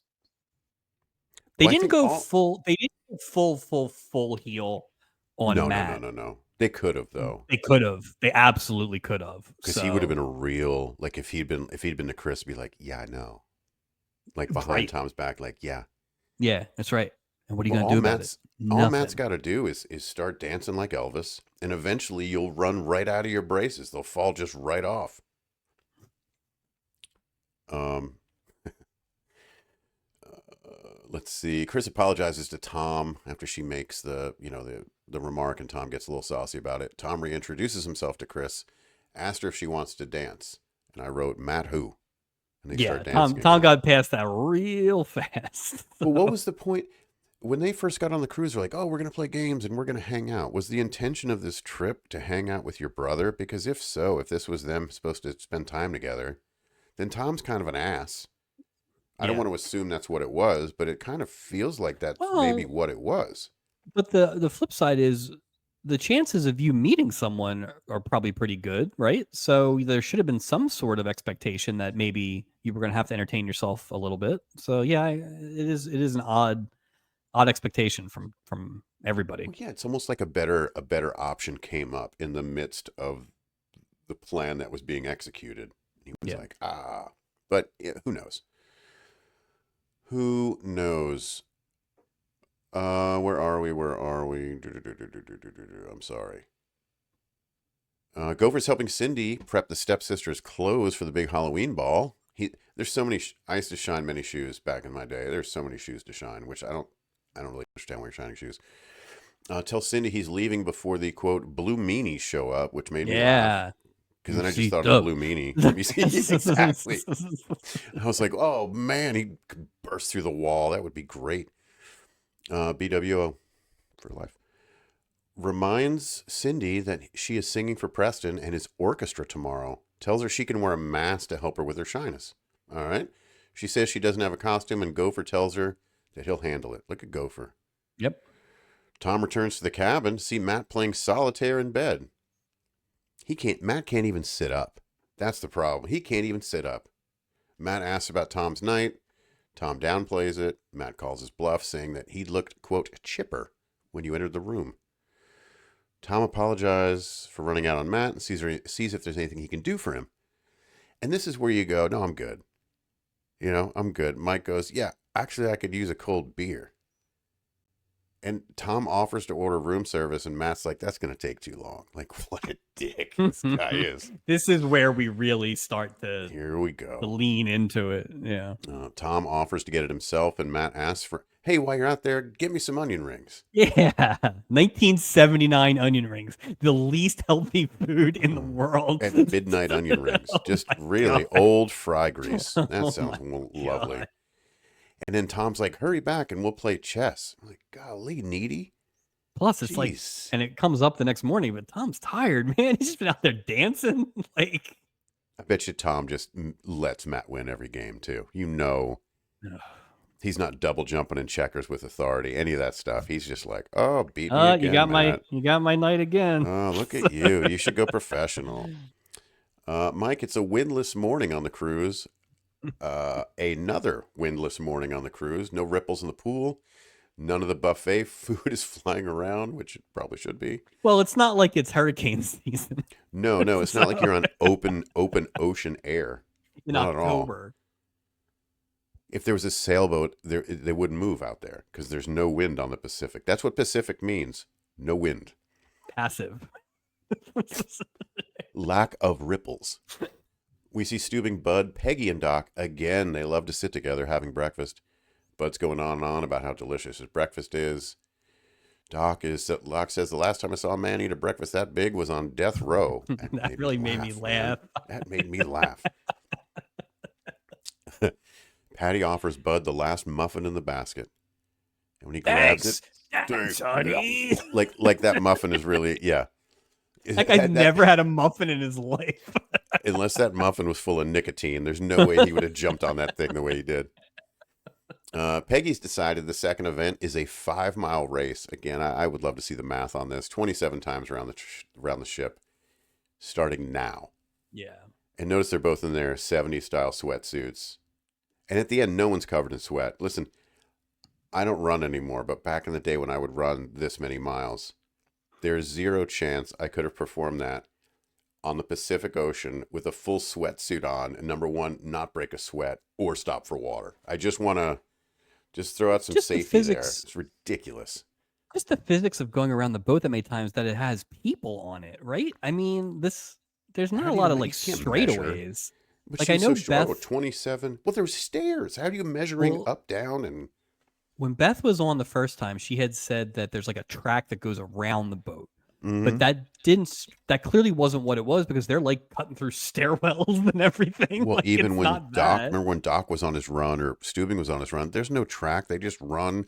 I mean, look, if Steubing's nephew has to do ballet poolside, there's no exercise. You can't run 5 minutes in the spa. Like, it's just not big enough. Just back, forth, back, forth, back, forth. You know what I mean? Anyway. Yeah. Steubing lines them up and they start the race. Bud cheated and left early, which kind of made me giggle a little bit because he knew he was screwed. So, yeah, and we go to our. He was going to make a difference. Oh, he's gonna go throw up real quick. That's what. We go to our second commercial break. Second, in the back. We better get cracking. Jeez. I know. Let's speed it up. We're gonna be here for 27 hours. In the background, we see Bud still in the lead in his race with Peggy. Number one, I love that they showed this at the beginning of the scene because it led into another one. Gopher has a costume and he's walking the hall towards Cindy's cabin. Knocks on the door. Cindy invites him in. He gives her, it looks like a ballerina costume. With a mask. She gives with a mask, and she gives Gopher because the masked ballerina. That's she gives character. Gopher. She gives Gopher a smooch on the cheek. Back to the race, we see Bud sliding down a flight of outdoor stairs, which Peggy's right behind him, and she runs by a table where Tom and Chris are sitting having coffee. Love this. Love the effective pass-offs to the different storylines. It's definitely a everybody shot at the same time episode, which we always do enjoy. My wife had popped in at this point when I was watching it, and she said, "Has this girl ever run before in her entire life?" You imagine how long this 5 miles would have taken at this pace. Just interesting form. There's no form. Like she clearly is not a. She's running like one of those wind puppets at a car dealership. So. Tom and Chris are having coffee. He tells her that he played chess with Matt for 2 hours after he got back to the cabin, and that he feels bad that Matt had nothing to do. 2 hours. Chris That's a lot of Matt. That's a lot of Matt. Too much Matt. Forget the chess. It's too much Matt. Chris says that the only thing keeping Matt cooped up in the cabin last night was Matt. Enter Matt. That is very true, by the way, because you can go sit at the bar. You can go sit out on the deck. I mean, absolutely. I have no interest in being on a cruise, but like that is a Shangri-La for people in the situation that Matt is in. 1,000%. Enter Matt. He sits down and says that he forgot his sunglasses. And he just kind of looks. And who's going to get it for me? He looks at the sun. Squints, puts that hat over his eyes. Why do you have... Yeah. Ask Tom to go get him. Tom says he will as soon as he's had his coffee. Matt puts his hat over his eyes. Matt's an asshole, Mike. Yeah. He's just a total ass. Tom gets up and leaves to get his glasses before finishing his coffee. Doc walks up. Here we go. Matt must need something else. Matt asks him where he can find some suntan lotion. Doc, I usually keep some in the showers in the Lido deck. What? You keep your personal sunscreen in the showers in the Lido deck? What are you? What are you lotioning up passengers? What are you? That's your Not just private that. stock? Like now I have no. Now I don't even know if it's in a container. Like it's just loose. It is. It's in a He's clear got like bottle. It just says a Bricker, like with like a melted crayon on the side. don't eat. Don't. Only my hands can take this much acid. Just Yeah, something. that was very weird. Like I don't know if he meant like it's not. I bet you it's not a dispenser of of I just. suntan lotion. Like How is there no follow up question? You know. So, well, he's not going. well, So he just it's wants it. He doesn't even yeah. care. I He don't know asked what how it is, but I need it. I need it. He said, ask. He said, how far away is it? As the crow It's the hobbles. crow I hop. wanted to throw something at him. Yeah, that Doc was says it's because you're pulling that. You're pulling that on a doctor. Come yeah, on, like man. stop. Stop. Doc says it's around the corner, and Matt just kind of like looks at him. He should have like struggled to move his legs at this point. And Doc does. Well, Matt waits for Doc to offer to go get it, and Doc does. Yeah. And Chris is like, I'm out of here too. Yeah. She says, is there anything that she can get for him? She says it.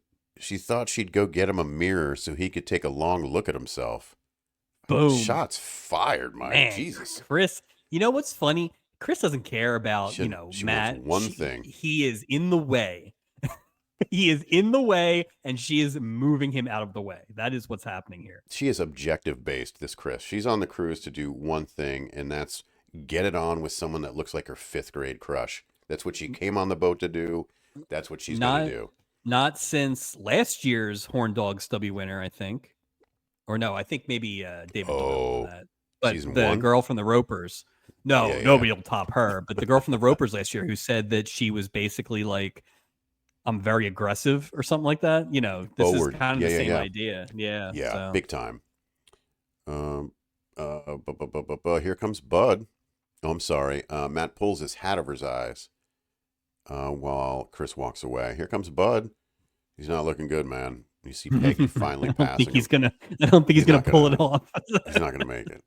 I Cindy's ironing more clothing, and I went, God, so much ironing. There's so much ironing to do. She and Gopher are laughing when Margaret Jerome enters the cabin. Uh-oh. She's like, what is this? Are you entertaining a boy? Entertaining men in the cabin? Gopher says no, he was bringing her a costume, and Margaret thinks this is hilarious and says Cindy's not going to the ball. And she kind of admires the costume. We know how the Cinderella story plays out, so yeah. Let's stop. Yeah. Let's just stop here, okay? The charade. In case you weren't sure what they're doing. Her name at is this Cindy. Point. Yeah, thank you. So. I got a little tired of it at this point. I was like, okay, like we get it. Let's just move along. Yeah, like I mean, I give them credit for originality, even though it's not original. But it was like I appreciated the swing, and I think they landed it as well as they could have. But yeah, it was some in the middle. You kind of like, all right, let's go. So let's get to the slipper. Peggy's in the lead, crosses the finish line and wins the race. Peggy asks Bud if he wants another muffin. Thanks for that muffin. We get a weird interaction between Julie and Preston Maddox. Julie's walking down the hall with Preston. This is weird. She is enamored, which they probably told him to be. That was a deal breaker. I want you to be enamored with my son. That's it. All right, cool. Listen, Laura, I'm only going to go out with you if you get my son on the show and make him a real catch. Oh. She tells him that she's dressing up as Cinderella for the Halloween ball, says that he's the only one she's telling because she doesn't want him to have any trouble finding her. And I wrote, what is happening here? I mean, we know what's happening, but Julie doesn't have a list of everybody's costume, I'm assuming. Like if our wives go on the cruise and one of them has a Cinderella outfit, Julie wouldn't know and Preston wouldn't know. So Julie's making this harder on herself. I'd be like, you better get off my Kool-Aid, Preston Maddox. I don't even know if you're really on my Kool-Aid, but if you are, Preston's asked her not to run out on me when the clock hits midnight. And Julie says, not this Cinderella. Yeah, Julie's not going anywhere. She only runs when her parents say they're going to divorce. So. She does. Or I guess she ran off the Chenault property too, to be fair. It's hard to run when you've got flippers on your feet too, as we'll see later in the episode. She's not running anywhere.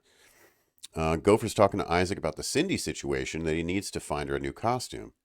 A cart full of costumes arrive right on A cue. cart full of plot comes down. There it is. Look at that. Finds the Cinderella costume for Cindy and makes a hasty exit. Well, I tell you one Uh, thing. mm, Anderson, the steward, must be pissed watching this. yeah, no credits. That's He's like, his who's this? job. Who's this POS taking my job? I'm that guy. We are in. Sorry, we see Steubing's hat with 10 pieces of paper with 10 different events listed. Peggy picks.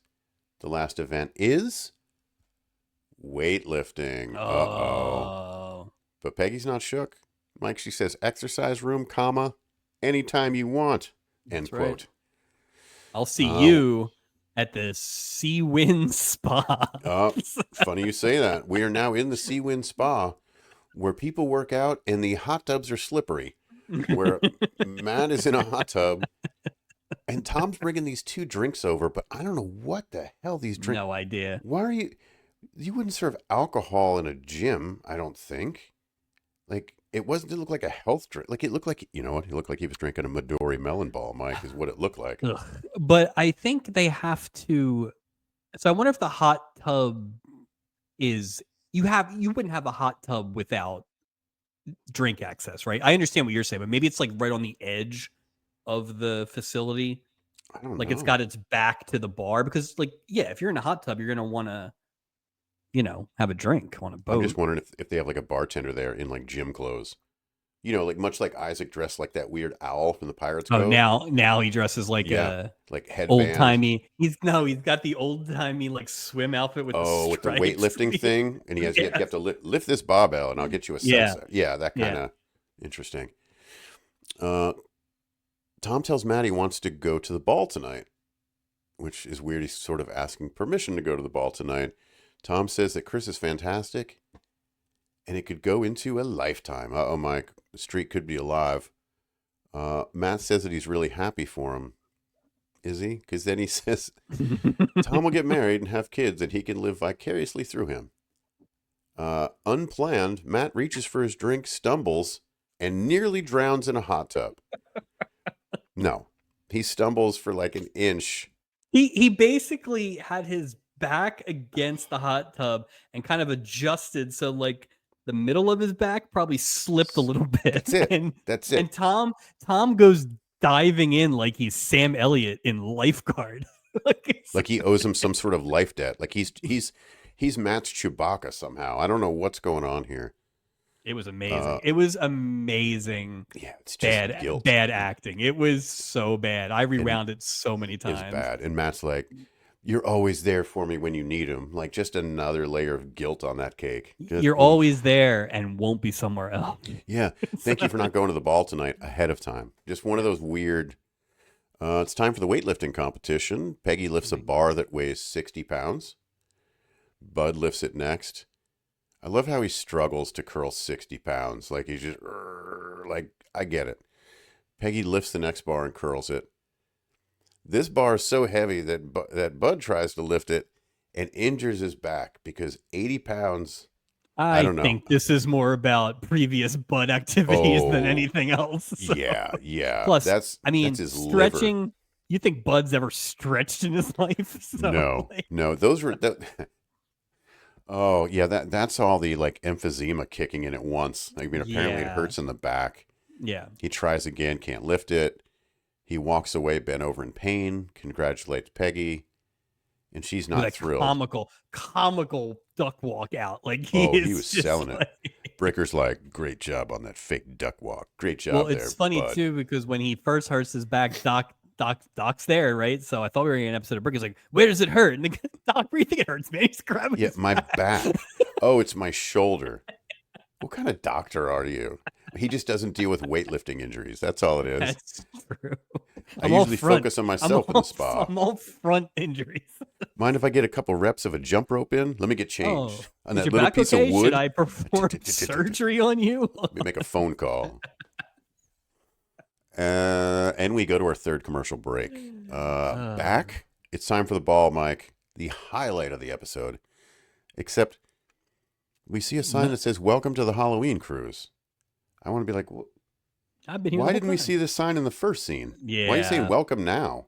It should say Yeah, I wonder you if they are meant. currently on the Halloween cruise. I wonder if the prop department screwed up. It was supposed to be Halloween Ball, but then they said cruise, and they were like, forget it. No one's gonna care. Julie got So, loaded again. That's what it was. the Forgot. so I will give them credit once again. The amount of extras in costumes is enormous. Yeah. But last year, I felt like the costumes were at a higher level, not just for the cast members, but like even the background people. You remember 100%. that 100%. that Halloween party last year was insane. I mean, Oh, there were it was jumping. It was remember it was yeah, just there yeah. was a smoke machine. It was disco lights. It wasn't Yeah, crooning. It was a much better party. this was probably more along the lines of what I would expect on a show like this. So not bad, but certainly not the level of the Vincent Price cruise. So. No. We see Margaret Jerome and her two daughters at the table. The shorter of the two sisters, not Sue, is wearing the original costume that Gopher brought to Cindy, which I don't know how that fit considering this woman is comically long. I guess it's the only way I can say it. Yeah, Even the shorter one. I don't. But even Preston's dressed up as some sort of Renaissance type character, and the whole band is dressed up as like merry men. Paul Revere and the Raiders. Something. Yes. Hamlet and the, I don't know.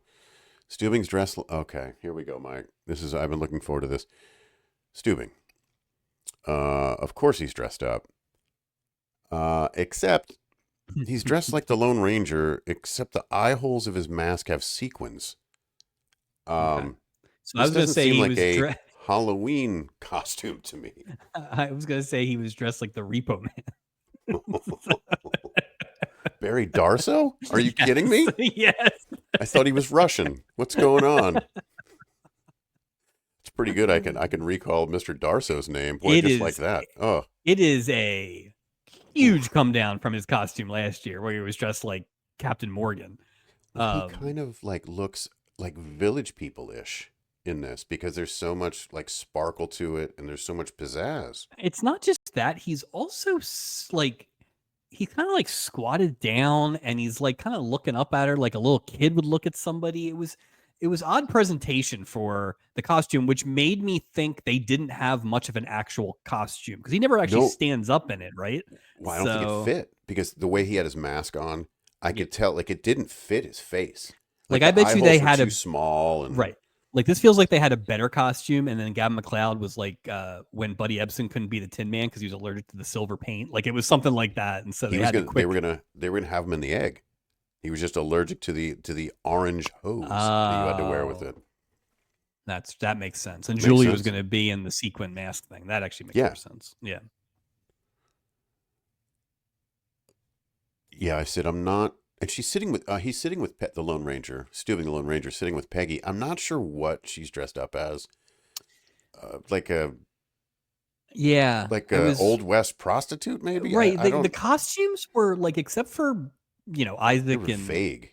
Was it a Halloween vague ball? I was going to say vague. They felt like costumes you would buy in like a generic Halloween store, like off-brand. Right. Like it's not Mickey Mouse, it's Ricky Mouse. Like anything they can do to it's just. But not even that. You're right. It would be more like Doc is just kind of dressed in striped jacket. Yes. So, just very strange. Either that or costumes just sucked in the 70s. But they didn't suck last year. That's the funny part. Great. So I wonder if Vincent Price brought those costumes from home with his trunk last year. Full of costumes. Yeah. And this year, the lady from the Addams Family is like, no, I'm not bringing costumes. Although I don't see the costume style that I wore in this period of time, where it was the plastic smock and the plastic mask. So I was either Buck Rogers one year or Casper. It was just a change of a plastic mask with elastic. I almost broke out a mask, for the episode, but then thought better of it because I was annoyed. We didn't know. But no, I have a mask with a string on it that is similar to the old ones. It's a little better quality, but yeah, those eye holes are crazy. Yeah, that's true. Steubing asked Peggy if she's spoken to Bud. She says she can't find him. Man, you better get a fucking doctor out there, like, man. What do you mean you can't find him? Go check his room. What are you talking about? After that long thing and his heart condition, I'm sure he's fine. Yeah, his spine just ripped. He ate 38 steak omelets this morning. He ran 5 miles, tore his back to pieces, and we can't. Steubing, well, he couldn't go fast wherever he went. You were worried about Raymond Burr, dude. Like, I'd be way more worried about Bud Pomeroy's Way. drinking. Just that Also, cough, too. speaking of, you may have it in here, so I don't want to jump it. But did you see Steubing's drink? I did. I did. And they even I call it did. out, which felt I do. very I was intentional. happy. Yeah. Steubing asked if an orange juice on the rocks would help. And I wrote Yeah. sober Steubing, love continuity. But then instead of ordering one to go get her one, because he couldn't get up because the costume didn't fit, he just gave her his. And we're back to that whole like Buddy Hackett thing from the other week where neither one of them would buy 2 drinks. I feel like the Vicky entry is Yeah. going to bring up the sober thing somewhere. Oh, they had to do it here. They right before, put that, they just put a button on that. A real button. Like that wasn't I one of liked those it. we're looking for it. That's like, hey, by the way, this guy's drinking orange juice on the rocks. So Tom and Matt enter the ball, but only Tom is in costume. Matt's wearing his tuxedo and also dressed up as a man with hinges. Matt does some Gunsmoke impressions for Isaac, and I'm like, I don't know what you're talking about. That is so above my head. we just had a Gunsmoke person on a few weeks ago. We did, but I didn't know his weird Who am I? I don't know. You're Matt. I think Gunsmoke Project. Yeah, I don't know. It's Gunsmoke Project. That's right. Isaac asked Tom who he's supposed to be, and he's like, I'm Floyd Fazdick. Oh, the 5th grade crush of Chris. How did he come prepared to dress like a 5th grader? That guy did a number on Yes, Chris. he did. Yeah, he did. Who is this guy? Chris sees Tom and they go dancing. Matt already looks exasperated / irritated sitting at the table by himself. What was your game here, Matt? What did you think was going to happen? Well, he dressed up like a boar. That's what the problem is. Preston asks Isaac if he's seen Cinderella. Isaac says no. Okay, rat-a-tat-too. Number 1, 2, 3, 4. Julie's in her cabin on the phone trying to find her costume. Doc's dressed like a member of a barbershop quartet, or if you buy it from an off-brand man in striped outfit with hat. Yeah, with head covering. Barbershop Uno. 4. Yeah. Just Julie's upset, doesn't have anything to wear. Doc says to grab a fig leaf and go as Eve. Doc tells her that they can check the costume locker and see what they have. I'm like, costume locker? But we know the costume locker was mentioned earlier. Yeah. Because all was left was that the masked ballerina, famous costume, and an egg. So you know what that means, Mike. Chekhov's egg costume. Yeah, egg's coming. Egg's coming. We are back at the ball. Chris and Tom are dancing. Matt's moping at a table by himself. Surprise, surprise. As Tom looks salad over. even. He doesn't even have that lettuce bowl. He can't. He's not even busy chewing on iceberg. Tom says he can't dance because he can't leave Matt sitting there alone. Tom says they should all get a drink. Chris is like, no.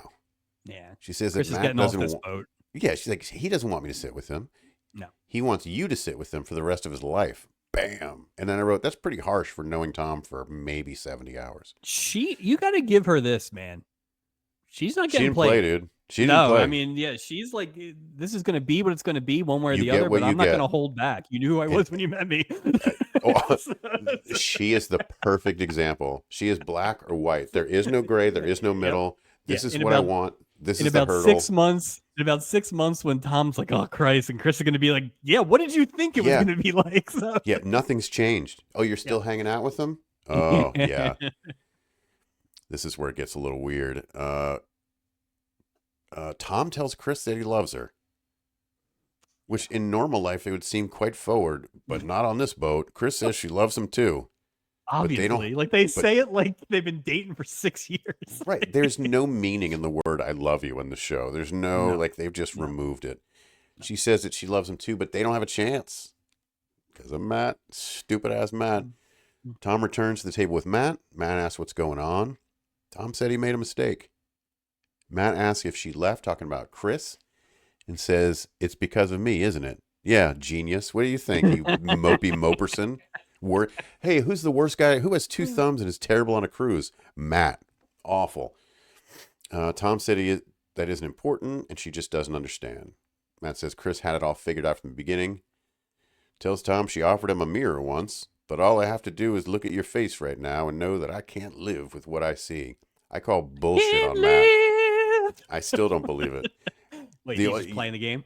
I want to see Matt try to jump over the ledge, which he won't be physically be able to, and then Tom stops him. It's not work. That's how the episode ends in my head. Matt apologizes to Tom. There's no way he's apologizing to Tom at this point of the conversation for putting him through all this. He gets up. Tom says, "Where you going?" Matt says, "To run an errand for you. I'm going to throw myself off the boat."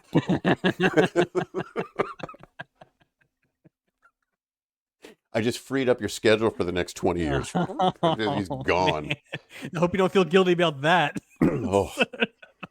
Chris is watching Preston, the band, when Matt comes up to her. "Excuse me, miss. There's a fellow named Faz Dick over there who's trying to dance with you." She says no. She has her whole life to dance with Faz Dick. Right now, she wants to dance with Matt. And you've noticed she distinctively says that she will not have the rest of her life to dance with Matt, because I don't think she's ever going to talk to him after this. No. And it's funny, they're dancing and she pulls out an oil can, just like he's the Tin Man. And then they pan to Tom, who looks like he's going to cry watching them dance together. We got a little. Enter Cindy and Gopher. Gopher sees a tag on Cindy's costume that says "Reserved for Julie McCoy." So great. I mean, tremendous. Just absolutely tremendous. Fantastic. Just Gopher's abject fear and realization of what happened. All come to true. It's great. And so what a good. great costume he had on. What a great sad clown costume, I thought. Yeah. Great costume. Cindy and Gopher. You think walk it was past inspired by Pacific? What was the hell was Isaac's book name last week? Oh, because he kept calling him a trying clown. to go against type. Yeah, I'm not all jokes. I'm serious. Yeah, I'm Pagliacci. That's funny. Pagliacci Burl Smith. Steubing asks Peggy if she'd like to dance with a guy with 2 left feet and no sense of rhythm. And Peggy goes, "Nah, I'm good. I'm going to go get some air. Because I know you can't stand up because your costume doesn't fit. And that mask is ridiculous." These are all like, you know. God, Steubing tried so hard. He gave her backwash and tried to dance ridiculous. with her. So. You know, he's got that book of shipwrecks under the table. "Oh, look what I brought." Yeah, it's next to the French guy's cigarette pack. Gopher's with Cindy. He's asking Preston if he knows a song called Witchcraft. "We all know it now. We all know it now, Preston. I know it now." Preston stops the band. Number one, what performer is going to have someone in the crew go up, "Hey, do you know this song?" And they go, "Stop.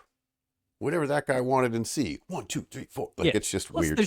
There's just a loose mic. There's just a loose microphone out on the stage. Like, there's no rules. There's no rules. Like, you're picking up everything.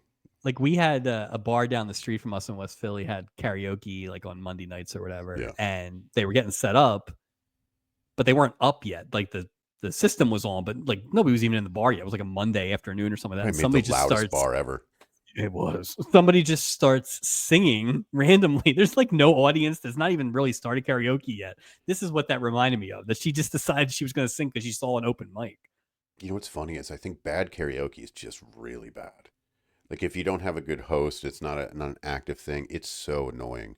Like, it's just... And if you get the wrong sound, because some people are just like, eating the microphone and stuff. Like, if people are having fun, it's good. The people who really try to be good that aren't good, you know, but I always enjoyed it. So. I like it. We've had some good karaoke things for birthdays. We have a good karaoke group, though. We have a very good group. So we do. Just don't stay away from Bruce Springsteen songs. I'm going to leave it at that. Preston stops the band. "Witchcraft and C, fellas. 1, 2, 3, 4. Hey, I know you guys all know it. My dad paid for your salaries with it, so they don't even listen. They wait for Frank to call to tell them what song to play. "That's cool. Let's go ring. You got it, Frankie." Gopher hands her the microphone. Cindy begins singing. Not shy at all. Like, there's not that awkward, because, you know, she knows 2 lines. Preston... Whoa, who is this? Who is this songbird? Outside, we see Peggy. She's talking to Bud. He's leaning on the railing, unable to throw himself off due to his bad back. They say hi. She asked where his costume is. He says, I should have dressed as a sore loser.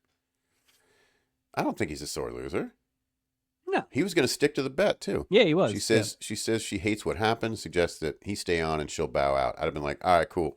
All right, great. Bye. See ya. See ya. I got Can you everything I jump over? wanted. Yeah, everything's wonderful. I need to get back for football. She gets upset and says that she won on his terms and he's still being a chauvinist. I wrote, duh, it's 1979. Yeah, sorry that didn't Like, change my tune. yeah, sorry that wasn't an era affecting move by him that changed, the behavior of millions. She says, I don't know why I bother. She then says she never wanted to do the show without him, which Show.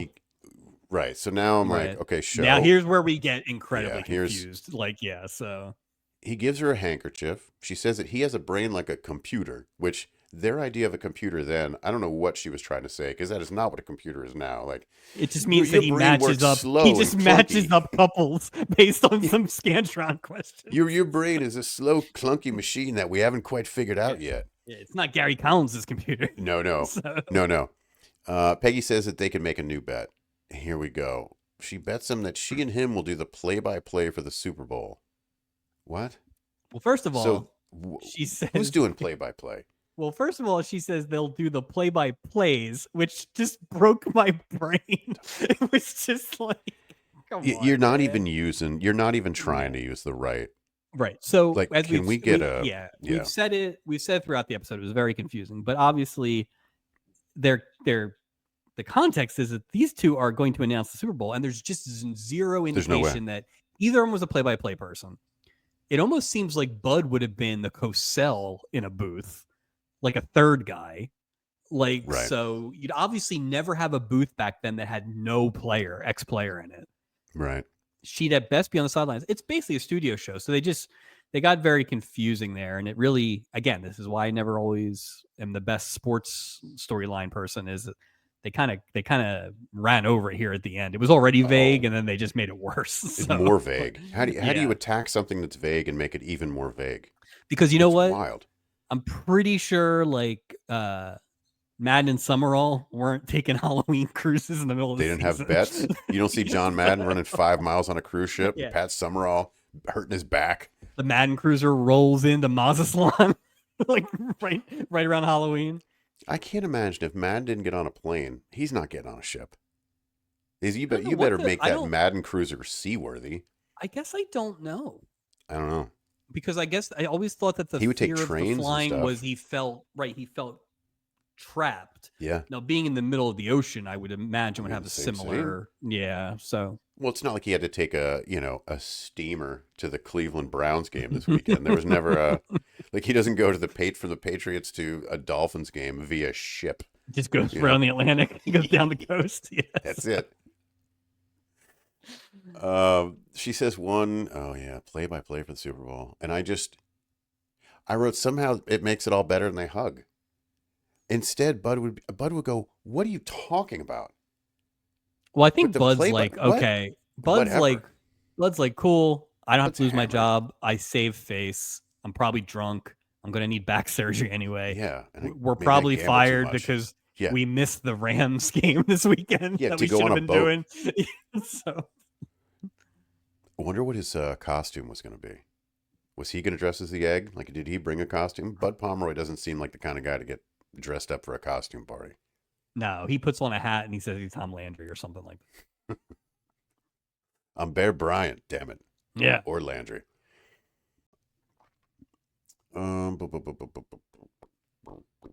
Cindy's still singing at the ball. I don't know how she's still singing. She only sings 2 lines of the song. She had to look up a third line. So Preston's still amazed.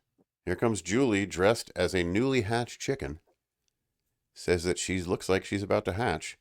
And Doc says, relax, I'll find someone dressed as bacon. oh, Bricker was just Best in his man. moment with this. Pew, pew, pew, pew, pew. He's got his revolvers on. Julie sees someone in her Cinderella costume. She's like, no, she didn't. And Nope. starts 3 waddling years towards of Cindy. frustration.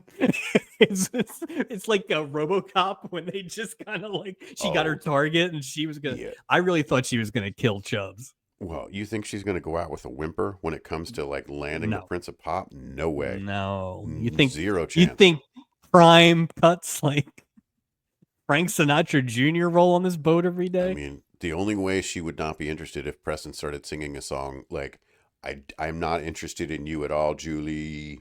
I'm really glad Don't. nothing happened because I can't believe it. We're only 7 episodes into the season. I can't believe I'm not sure about this. But has Julie rebounded yet? She's trying. But She she certainly is hasn't yet, trying. She's right? whiffed. I She just has can't. not success. Frank Well, Sinatra Jr. cannot be your rebound. I'm sorry. It just can't be.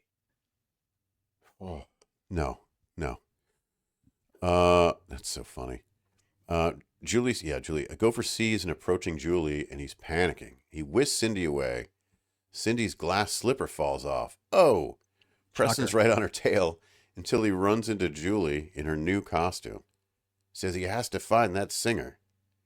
Grabs the glass slipper and tells Julie that she's a good egg. I think that pretty much ends the romantic possibilities between those two right there. Yeah, there's no unseeing that, I guess. Because, I mean, if it was really Wouldn't like, Julie have is been there better? room for 2 in that egg? I mean, does Julie have to go in a costume because she's the cruise director? I mean, Julie's No. got sexy outfits. She could have just been a sexy something. Like, Well, how about you leave the extra costume for a passenger? It's their cruise. It's not your cruise. It's like, yeah. just. Doc walks up, tells Julie that he suddenly has a craving for a mushroom omelet. I don't think I've ever had a craving for a mushroom omelet. Oh, I like mushroom omelets. No, sir. People either like mushrooms or they don't, I feel like. So, I mean, they're all right. We go to our final commercial break. All right, Mike, we're going to wrap this sucker up. Matt, Tom, and Chris are leaving the ship. Looks like we have another impending marriage this season, Mike. that is 8 in 7 episodes. Jeez. We said 20. We are way ahead of that pace right now.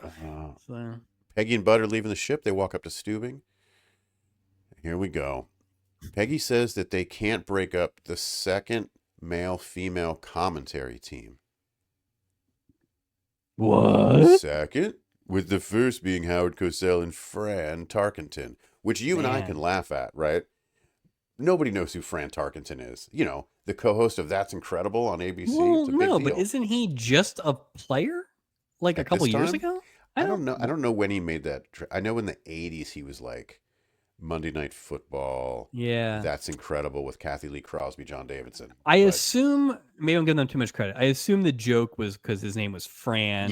Yeah. And she's dumb, right? But I don't I think she meant it as a joke, though. I think. Yeah, I agree. I agree. But yeah, didn't there was a land. lot of layers to it. And it didn't land. Yeah. So plus, again, there's no play-by-play person in that booth either. So. No, but one of the stepsisters is trying on the glass slipper. We know it's not going to fit. There's a huge line. Julie says she remembers seeing a Disney cartoon like this once. Hey, Julie's awake. Yeah. Julie's Subtle. awake, everybody. Subtle. Gopher encourages Cindy to try it on. He says to sing if she won't try on the slipper. Yeah, just sing from afar. I wonder what she'll sing. To sing behind. I don't know. Maybe try something else. No. Yeah. No. Those fingers She starts through my hair. She starts singing. Preston asked her, "Do you want to be a showbiz biggie?" Which I think was just his pickup line. Yeah. Margaret Jerome is stunned and then begins being incredibly nice to Cindy. Mm-hmm. Offers to buy her new clothes. On to the next one. Cindy thanks Gopher. Right, a con woman. Cindy, she's leaving those sisters on the ship, by the way. Oh, Cindy yeah. Gopher. They're going to go get locked in a closet. Yeah. Brian and Breyer style. She apologizes to Cindy for taking her costume. I'm sorry, she apologizes to Julie for taking her costume. Gopher tells Julie that there's someone she should meet. A friend of his named Humpty. Fun fact, in the Humpty Dumpty, it never specifically says that Humpty is an egg. You have Some done people that thought he fact was a before, cannon. actually, Yeah, which it is came up. interesting. Yeah, so. End of episode, sir. Whew. Yeah, that, yeah. So totals in a recap. Best episode is currently episode 1. Worst episode is episode 2.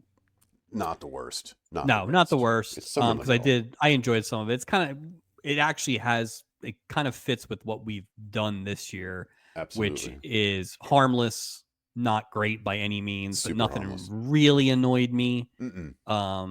Nothing egregious, right? There was no nothing insulting or anything. It was fun. And I liked a lot of the stuff. The I did. I feel like the Sinatra thing was a miss, but that might have been, powers above our pay grade here. And I'm never gonna totally understand what the hell they were doing with the football analysis, but I liked the performances.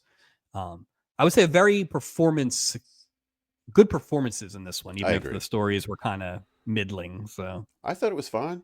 I yeah, thought it was fun. It wasn't a season premiere. It wasn't like a season finale. It wasn't a 20 something episode. I no, thought it was great. I thought it was fun. no, I don't say I don't I'm not saying it was great, yeah, but it was fun. It was a fun no. episode. We're basically 1/4, little between 1/3 and Yeah. 1/4 of the way through the season, and I feel like that first That episode feels was the right. best. The first episode was the best episode by a lot. Like Yeah. that, we have not had anything close.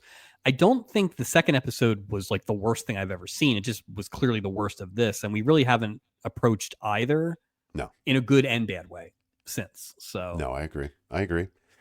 But I'm tough one fine. It for doesn't have to be the best. I just don't mm-mm. want the worst. I No, and thought it was it fine. was like a Halloween episode. It Yeah. should be goofy, And right? Like I, we love those. yeah, and I like the swing with the Cinderella thing, even if it was a little limiting. Yeah, Goofy's fine. I think Goofy's everybody fine. was good. And again, it's almost a new show starting next week anyway. It So is. It is. Well, maybe. We'll maybe see. Captain of the Week. It was easy for me. It was Gopher. I mean, the guy went above and beyond to try to help out this after the weird sort of like maybe romantic intentions. It went once that was dropped, I felt a lot better. I thought Gopher was just they gave Yeah, him a lot. I just thought he was great in this it episode. was a perfect spot for him too, right? It was a Absolutely. little goofy, a lot of room to move around. Hmm. He was very good in it. And I thought Like the him Heart and of Julie Gold. stuff. I thought the him and Yeah. Julie stuff is really good, and I kind of like that dynamic where It's like that they're like sister brother kind brother of or deal. sister. Yep, Yeah. yep. I'm gonna go Christopher George as Bud Pomerantz. I I just, like can't I argue with said, that. really enjoyed it. Really enjoyed that character. Felt very real. Like that It felt felt like like, him. and it felt like a guy in 1979 that would have existed. I wonder Because if he and his wife actually ran a 5 mile. Like, is I that wonder if real? they No, I'm were. kidding. I mean, I wonder if they intended to be the first Super Bowl play-by-plays. Oof. Um, Yeah, the he's great. uh, and I always like this. Not that he was a villain necessarily, right? Was probably on the doorstep of being a villain, but he got a bit of a face turn, but was kind of true to still who it Yeah. was. They didn't really go overboard. Kind of like an Artie Johnson situation, I think, where he was who he was, but at least he wasn't like a monster or something Yeah. like that. Yeah. When you saying that made me think. Now, we've labeled this the season of the olds, but this was not the episode of the olds. No olds this week, yeah. Unless that Margaret character had been expanded more, maybe that would And have I thought been she an was good opportunity. too. She didn't have a I thought lot, she but I was thought she was good. good. Yeah. I thought Joan Van Ark was good. There was like a lot of good Yeah. performances. But it was not an episode Yeah, of the olds. not an episode of the olds, but I Mm, mean 6 out of 7. that's not So bad. It's not bad. worst of the week, Walk the Plank. Well, I think Walk the Plank's a bit of a misnomer for this character. That's right. I'm going with Matt with hinges. Yes, I am. Wow. Yeah, that guy, he stinks. Just a leech. Not a leech. That's not fair. Not a leech, but just somebody who's so used to having other people's. He's just a Yeah. pain. He's just a pain. I think one of the we've talked about it, like the olds, obviously that's a hot category, a lot Yeah. of contenders. There's some categories that are very thin.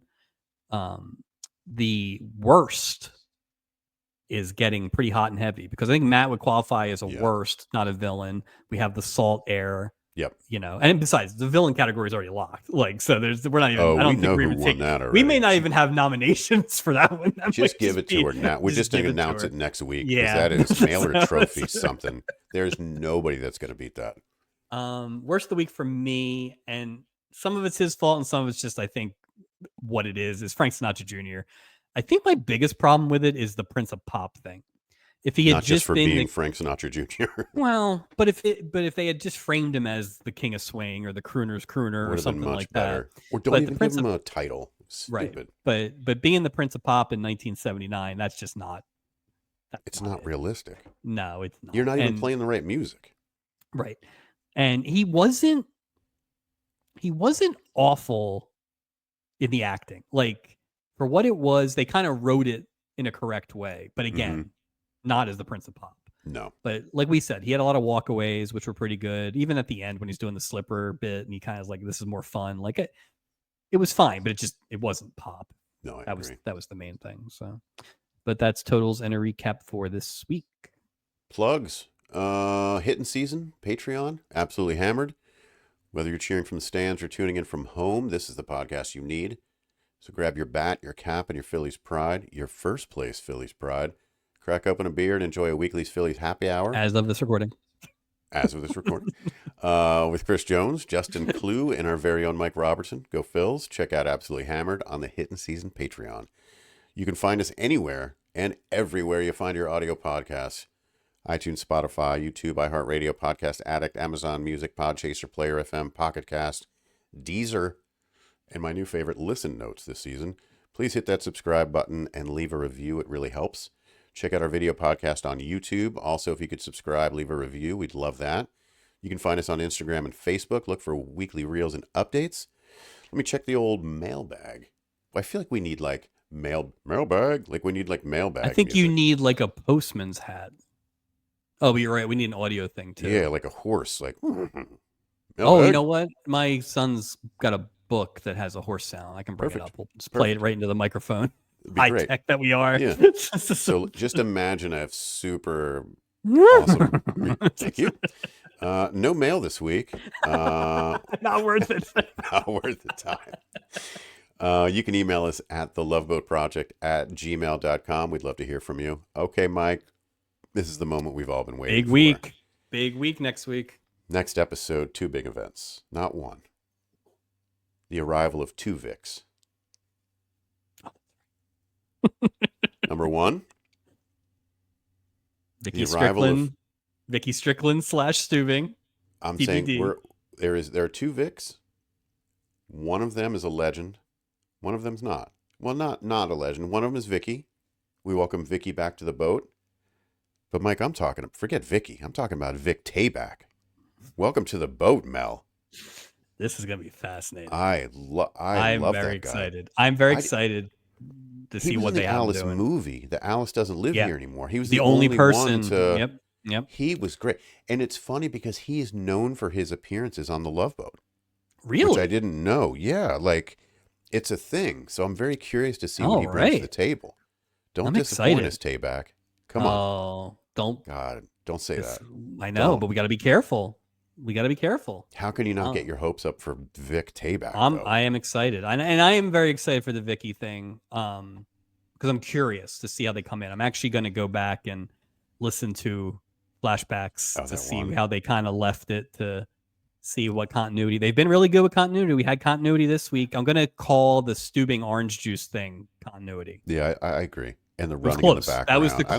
closest. That was Yeah. the closest, that we didn't have. But We'll drive I'm it excited home. to see. I'm excited to see how they landed. And I guess I don't really know if Joe Whalen like is on now right away, or if they I don't know. I don't ease know how it back it's gonna work. in. I don't know, but Like, I'm is very she in like a excited to find out. crew outfit the very next episode? And That's she's what I'm got a saying. portal? I haven't. Or not I a think portal, we'll. but does she get a we'll portal next obviously- week?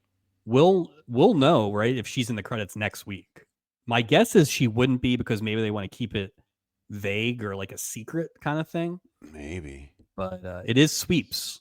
Next week will be November, so Huh. it's a big. Yeah, I'm curious to see if she's in the portal or Yeah. and introducing, or it's one of This those. is a big deal because we don't add Well, a she's lot on of the rest of the cast. show. Yeah, we This don't is it. add a lot of cast members. Like, I'm pretty sure we add Ted McGinley at some point. They replace Julie, Right. and then Steuben gets married towards the end. Yeah. I yeah, think so that's the extent of the cast changes. Well, So I'm curious to see what they do with a younger crew member as far as injecting her in different storylines. Does that mean we get more young people storylines, or does she automatically get, you know what I mean? Like, yeah, and I guess another Bayo brothers on the ship and he's got a crush on somebody. You know, well, you one know of what it those is things. too. There's been a lot of like, I feel like she can pick up a lot of the kind of the nonsense, like Doc Isaac Gopher, Yeah. where they come in with like the few lines and stuff Mm-hmm. like that. Like, so we'll probably get a couple Vicky focused episodes, but I wouldn't be surprised if she's just like kind of the second or third person in stuff. But I yeah, could see that. Yeah, we I could see that as obviously well. have an easier route to kids than like when Doc was giving Scott Baio advice. Oh God.